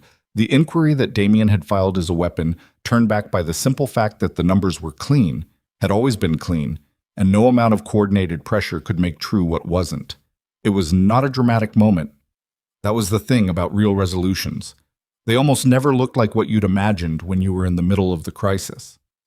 They arrived as letters, as forwarded emails, as a single line from an attorney who'd been doing this long enough to say everything in 8 words. The relief was real, but it was quiet. The kind that settles rather than breaks. Vivian came by at 11:23. She sat down across from his desk. The storage room turned office that she'd furnished in 18 hours, which he'd never rearranged because the original configuration was actually practical. And she looked like someone who had slept, finally, the way people sleep when the thing they've been bracing against has passed. "It's done," she said. "I know. The Renwick Capital stake was formally withdrawn last week. I didn't tell you because I wanted to wait until the SEC letter came through." She paused. Once Damian's access to Reston's information dried up, and the board issued their statement, Renwick pulled back. They were never true believers in his campaign. They were just opportunists waiting to see which way the pressure moved. And it moved. It moved. She looked at the window. His window looked out over a different angle than hers, lower, with more of the street visible. Farrow submitted his board resignation yesterday. Patricia Eng asked to step down 2 days before that. Walsh accepted both without comment. "And Reston?" Her expression held. "His attorney contacted Natalie last week. He's offering full cooperation with the civil case in exchange for no criminal referral. Natalie's still negotiating the terms." A pause. "He'll lose the position, obviously. He'll probably lose his ability to sit as a C-suite executive anywhere that does due diligence, which is most places worth working." She paused again. "He sent me an email." Cole looked at her. "What did it say?" "That he was sorry. That it started small. Damian offered him consulting fees for what seemed like benign information sharing, and by the time he understood the scope of what he was involved in, he felt too deep to get out." She paused. "He said he convinced himself it would resolve without real damage. Do you believe him?" She thought about that with the same care she brought to everything she actually wanted to answer honestly. "I believe the first part. I believe it started small. That's how these things usually start." Another pause. "The second part, that he couldn't get out, I'm less certain about. I think at some point he chose comfort over honesty and kept making that choice, and the choices accumulated. She looked at her hands. 8 years. He knew what he was helping damage. Cole didn't offer her a softer version of that. She wasn't asking for one. What are you going to do with the email? I haven't decided. She looked up. I don't feel the need to respond, but I also don't want to be the kind of person who can't. She stopped. I don't know yet. I'll figure it out. That's the right answer. Is it? The people who know immediately what they feel about a betrayal are usually wrong, he said. It takes time to figure out what's actually true versus what you wish were true. She looked at him with the expression she had when something landed in a way she hadn't anticipated. Is that from experience? Some of it. She didn't press. She'd learned over the past 6 weeks when to press and when to let things exist without requiring them to be explained. It was one of the things he'd come to appreciate about her, not as a professional quality, but as a personal one. The ability to sit with incomplete information about another person and not manufacture certainty to fill the gap.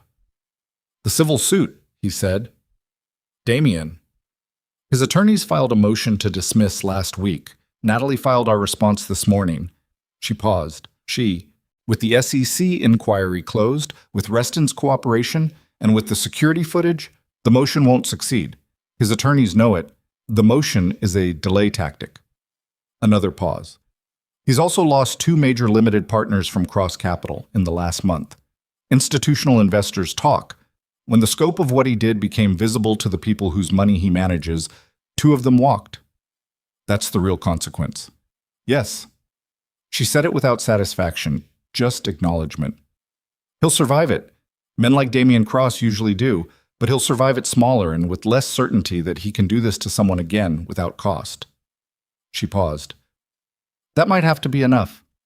Cole thought about the café, the performance of it, the studied impunity. It might, he said, or it might not, but it's what's available. Yes. She looked at him steadily. Are you okay with that? After everything he put you through, the letter to your house, the suit, the version of you that his attorneys tried to build. He thought about the cream-colored envelope on his doorstep, the threat assessment that didn't look like him. The suit will be dismissed. My name is clean. He paused. I don't need him to be destroyed. I needed him to be stopped. And he's been stopped. Enough. He paused. For now. She nodded. She understood what for now meant. Not cynicism, just the accurate recognition that people like Damien Cross don't stop being who they are. They stop being able to do what they do when the cost of it exceeds what they're willing to pay. Right now, the cost had exceeded it. That was what was available, and it was real. 3 weeks later, on a Saturday morning, Cole was at the soccer field. The season had reached its second-to-last game, which meant 8 8-year-olds in green jerseys who had been playing together long enough to have opinions about positioning and strong feelings about which of them got to take corner kicks. Maya was one of the ones with opinions about positioning. She'd developed, over the course of the season, an understanding of the field that Cole found genuinely impressive. Not the skill, which was inconsistent in the way all 8-year-old soccer skill is inconsistent, but the spatial reading of it. Where people were, where they were going, where the gap would open before it actually did. He didn't know where she'd gotten that from. He had some guesses. The game was going reasonably well. Green up by 1, the other team's coach increasingly animated on the opposite sideline, when he heard footsteps on the grass behind him and turned. Vivian was standing at the edge of the field in a coat he'd never seen her wear, which meant it was the coat she wore on weekends. And she had coffee in each hand and an expression that was calibrated for the specific uncertainty of showing up somewhere she hadn't been before. Theo gave me the address, she said. I should have asked first. It's fine. He looked at the coffees. One of those for me? If you want it. She extended one. Black, no sleeve. She'd remembered. I was in the neighborhood. Were you? I was not, no. I drove here. She stood beside him, looked at the field. Which one is Maya? Number 7, green, the one currently explaining something to the referee. Vivian looked. Maya was indeed standing in front of the referee. a teenager who was handling it with admirable patience, with the expression of someone who had identified an inconsistency and felt the referee deserved to be made aware of it. "Is she right?" Vivian asked. "Almost certainly. She usually is." He cupped his hands. "Maya, let it go." Maya glanced over, assessed whether he meant it, determined that he did, and walked back to her position with the gait of someone who had made their point and was choosing to be magnanimous about the outcome. Vivian smiled. "She's something." "Yeah." They stood at the sideline with their coffees and watched the game. It was a cold morning, late November, the kind of cold that was dry rather than wet, the sky a clear pale gray, the grass still slightly stiff with early frost at the edges of the field. Other parents were clustered in small groups along the sideline, the shared experience of 8-year-old soccer creating the particular temporary community of adults who would probably not interact outside this context, and were content with that. "I wanted to tell you something in person," Vivian said. "I could have called." "But you drove here." "I drove here." She held her coffee in both hands. "The Harwick deal closed yesterday. Final signature, no addendum clause, full terms as we negotiated them." She paused. "It's the largest acquisition in the company's history." Cole looked at the field. Maya was in position, watching the play develop with the focused attention she applied to things she'd decided required it. "Congratulations." "Thank you." She was quiet for a moment. The board met Thursday. Walsh formally confirmed my position as CEO, not as a ceremonial thing, but as a deliberate statement following everything that happened. They voted unanimously.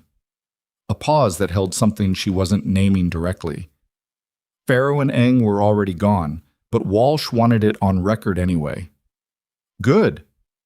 It felt... She stopped. "I thought it would feel like vindication. It felt more like relief." She paused. "Is that strange?" "No. Vindication is for other people. Relief is yours."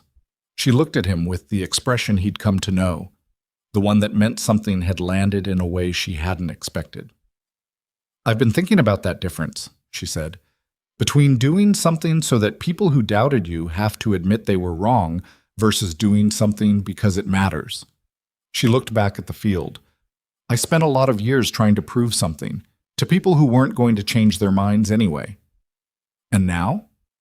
Now I'm less interested in what they think." She paused. "Which is either growth or exhaustion. I haven't decided which. Can be both." "Can be both," she agreed. On the field, Maya intercepted a pass, lost it immediately, recovered, and then made a decision that was wrong tactically, but committed to with enough conviction that it almost worked. Cole watched her absorb the outcome. Not the performance of moving on, but the actual quick internal adjustment of someone filing information for later, and get back into position. "She moves like you," Vivian said. "She's 8. "I know, she still moves like you." Vivian watched her for a moment. That spatial awareness. She was tracking where everyone was on the field before the play developed. Cole looked at his daughter, thought about what he knew and didn't know about what she'd absorbed from living with him, from watching him move through rooms, from the specific kind of attentiveness that was just the texture of their daily life together. "I don't know if that's nature or environment," he said. "Does it matter?" "Not particularly." The game ended with Green winning by 2. Maya scored the second goal, which was not a clean goal. She'd been in the right place at the right time, and it had deflected off her shin, but she counted it with full conviction, and Cole had no objection to that policy. Afterward, when the team was doing the handshake line with the other team, Maya spotted Vivian. Her face did the thing it did when she identified a variable she hadn't anticipated. A brief recalibration, followed by direct engagement. She jogged over with her cleats untied, which was the default state of her cleats. "You're Vivian," she said. Not a question. "I am." Vivian looked down at her without the condescension some adults applied when talking to children, and without the performance of enthusiasm that others used, just directly, like one person to another. "You're Maya." "Yes." Maya looked at her with the steady assessment she gave things she was deciding about. My dad talks about you. Does he? Not a lot, but some. She seemed to determine this was adequate disclosure. You have a technology company. I do. What does it do? Vivian considered the question with what appeared to be genuine thought. We build software that helps hospitals manage patient records and share medical information between doctors. Maya processed this. So if someone's sick and they go to a different hospital, the new hospital knows what's wrong with them? That's a good way to put it. Yes. That's important, Maya said, with the directness of someone delivering a verdict. That matters. I think so too, Vivian said. Maya looked at her a moment longer, apparently satisfied. Are you coming to the last game? It's next Saturday. Cole started to say something about not assuming, but Vivian spoke first. If I'm invited. I just invited you. Maya looked at Cole. Can we get pancakes? Mrs. Okonkwo said the team is going for pancakes. We can get pancakes. Maya looked at Vivian. You could come for pancakes too. Vivian looked at Cole with an expression that was asking something without asking it. He gave her nothing useful in return, because he was curious what she'd do with the choice when it was actually hers. I'd like that, she said. Maya nodded as if this had been the expected answer and ran back to her teammates. Cole looked at Vivian. You don't have to. I know. She was still watching Maya. She's very direct. Always has been. I like it. She turned back to him. Cole, can I ask you something? You've never stopped asking. And you've never stopped answering. She held her coffee cup, looked at it rather than at him. This arrangement, the role, the work we've been doing, when the civil suit resolves, when things stabilize, I don't want it to end because the immediate crisis is over. He looked at the field. Most of the kids had dispersed toward parents, the orange flagpoles being pulled up at the far end. What do you want it to look like? I want it to look like what it's been. Someone who sees the whole picture, someone I can trust with the actual situation, not a managed version of it. She paused. And I want, she stopped, started again. I want to keep knowing you, not just professionally. He was quiet for a moment, not because the answer was complicated, but because it deserved the weight of being said correctly, rather than quickly. I'm not easy to know, he said finally. I work through things slowly. I don't explain myself well in real time. I have a daughter who is my first consideration in everything, and sometimes that means I'm not available in the ways that would be convenient. I know all of that. Do you? 6 weeks of actual evidence, yes. She looked at him. I'm not looking for convenient. I've had convenient. It didn't tell me what was actually happening in my own company. He looked at the field, nearly empty now. Maya was at the equipment bag with 2 teammates, arguing about something in the specific passionate way of people whose most immediate concern is a genuinely important disagreement about whether someone called the corner kick in time. He thought about the months between his wife's death and finding his footing, the specific hard work of rebuilding a life that wasn't premised on what was gone, the way that work was never finished so much as ongoing. He thought about the instinct, carried from those years, to protect the stability he'd built by not letting anything close enough to threaten it. He thought about how that instinct had its uses and its costs, and that knowing the difference between protection and avoidance was the kind of thing you had to keep deciding, not just once. I'm not going anywhere, he said, the role or otherwise. She looked at him. That's not a romantic declaration. No.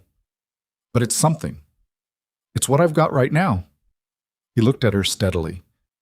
I don't move fast on things that matter. That's not going to change. I'm not asking you to. She said it without frustration, without the performance of patience, just as a fact. I have a company to run and a board to rebuild and an acquisition to integrate. I'm not looking for fast either. Then we're okay. We're okay, she said. Maya appeared at Cole's elbow. Ready?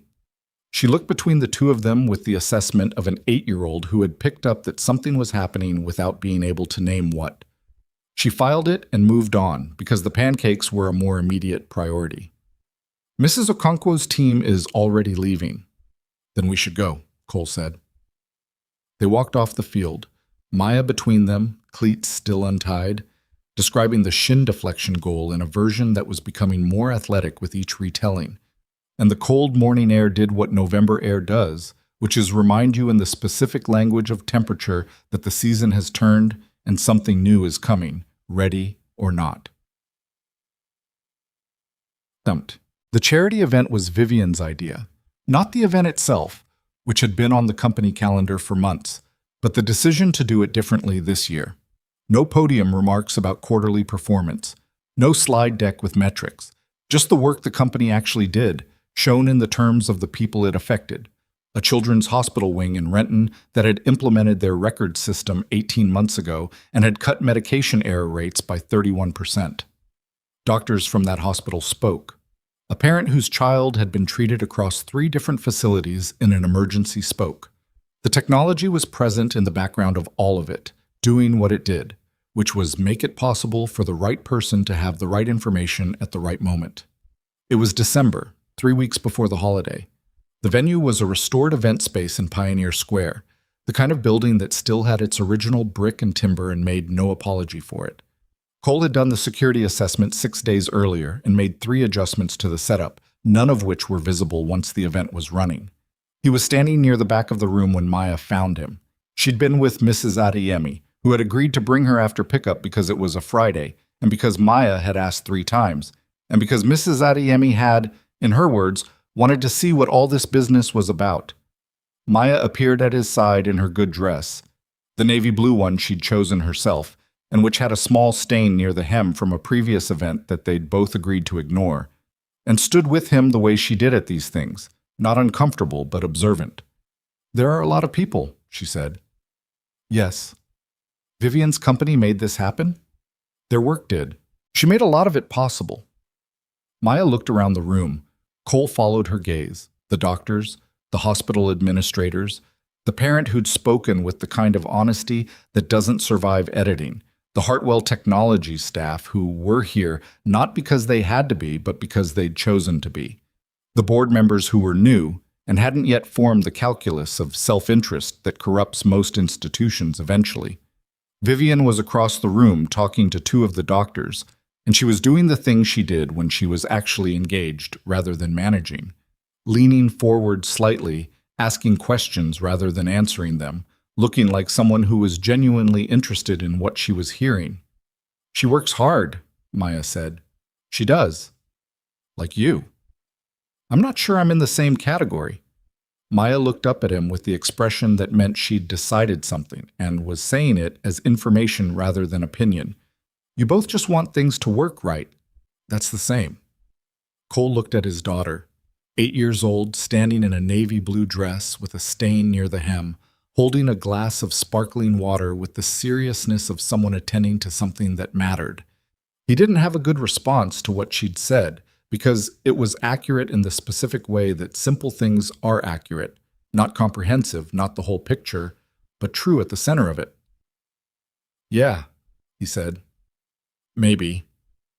Later, after the formal part of the evening was over and the room had shifted into the easier rhythm of people who had done the thing they came to do and were now just being in the same space together, Vivian found them near the window.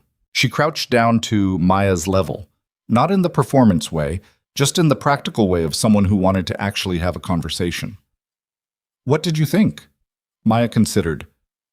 "The doctor who talked about the little boy with the heart problem, that was sad." "It was. But it worked out. Because they had the information they needed," Vivian said. "So the technology helped him. It helped the doctors who helped him. There's a difference." Maya thought about this. "Because the doctors are the ones who actually fixed it." "Yes. The technology just made sure they had everything they needed to do their job." Maya nodded slowly, absorbing the distinction. "That's kind of like what my dad does." Vivian looked up at Cole briefly. "How so?" "He doesn't fix things. He makes sure the people who need to fix things can do it safely." She paused. "Like in the cafe, he didn't solve your problem. He made sure you could." Cole looked at his daughter. She said it with the uncomplicated directness of someone who had observed something and was reporting it accurately, with no particular awareness that it was the most precise description of what had happened that anyone had offered. Vivian stood up. She looked at Cole with an expression he didn't try to name. "She's right," she said quietly. "She usually is." He looked at Maya. "It's late." "I know." She'd already located Mrs. Adiemi across the room, who was talking to one of the hospital administrators with the focused engagement of someone who had found a conversation worth having. 5 more minutes?" 5 more minutes. She drifted back into the room, and Cole and Vivian stood at the window with the event around them and the city visible outside through the old glass, Seattle doing its winter thing. The rain, the dark, the lights on the water. "She's going to be something," Vivian said. "She already is." A pause. "Cole, can I tell you something?" "You're going to tell me anyway." "Probably." She looked at the window rather than at him. "Before the cafe, before that Tuesday morning, I'd gotten very good at managing, not solving things, just managing them, keeping the pressure from breaking anything visible." She paused. "I don't think I'd asked for help in about 2 years. Not real help, just I hired people to do things and I managed around my own problems." He looked at her profile in the window's reflection. "What changed?" "Someone sat 3 tables away and got off a counter stool." She paused. "And then he stayed." He looked at the city. The rain on the glass made the lights outside run and blur. "I've been thinking about something," he said. "Tell me." "The thing you said about wanting to keep knowing me, not just professionally." He was quiet for a moment. "I think what I said, that I'm not easy to know, was accurate, but I don't think it was the whole answer." She waited. She was good at waiting. He'd noticed that early, and it still registered as a quality that was rarer than it should be. "The whole answer is that I want that too," he said. "I just needed to say the accurate part first before I got to the rest of it." She was quiet for a moment. Then she said, "That's very you." "Is it?" "The accurate part first." "Yes." She looked at him. "The rest of it is enough for now?" "The rest of it is enough for now." She nodded, not dramatically. Just a small nod, the kind that means received, understood, carrying it forward. Maya materialized at Cole's side. "Mrs. Adiemi says she's ready, but she also says I can tell you she's not in a hurry if you need more time." "Mrs. Adiemi is very perceptive," Vivian said. "She knows everything," Maya confirmed. She looked at Vivian. "Will you come to the last soccer game? You said next Saturday." "I said if I was invited." "I'm inviting you again, to make sure." Vivian looked at Cole. He gave her nothing, which was becoming a pattern she'd either learned to live with or was choosing to. "I'll be there," she said. Maya nodded. The verdict delivered, the matter settled, and went to collect Mrs. Adeyemi. Cole and Vivian stood for a moment in the almost quiet. The event was winding down, the voices lower now, the evening doing what evenings do when they've gone as far as they're going to go. There's a version of this story where the point is that a man stepped up and saved a woman from a bad situation, and the lesson is about courage or chivalry or whatever word a given audience prefers. That version isn't wrong exactly, but it's not complete. What actually happened was more ordinary and more complicated. 2 people who had both been carrying things alone for a long time found themselves in the same room at the right moment, and one of them got off a counter stool, and the other one didn't look away, and the thing they built between them afterward wasn't dramatic. It was incremental. It was one accurate thing at a time, one phone call at a time, one file read at a time, one Tuesday morning coffee into 6 weeks of actual work, into a December evening in a room full of people whose lives were marginally better because a technology company had survived a campaign that was designed to end it. The lesson isn't that good people always win. They don't, often enough that it matters. The lesson isn't that betrayal is always punished, because Damian Cross would be smaller and more careful for a while, and then would probably find a new situation where the cost was lower. The lesson, if there is one, is something quieter. That the moment between deciding and moving is where the whole thing lives. That the instinct to stay when leaving would be easier is worth trusting. That the people who are carrying the most are sometimes the ones who look, from the outside, like they're managing fine. Vivian Hartwell had been managing fine for a long time. She would have kept managing. She was good at it. What changed wasn't that she needed saving. She didn't, in the end, need saving. What changed was that someone looked across a room and saw what was actually happening and decided that was enough of a reason. Cole Mercer had spent years protecting strangers in circumstances he couldn't talk about, in places most people would never go, for reasons that had seemed large and clear and important. Then he'd come home to a daughter who needed something different from him, and he'd done the harder work of learning what that was, day by day, lunchbox by lunchbox, fraction by fraction. He thought sometimes that the military years had taught him how to function under pressure.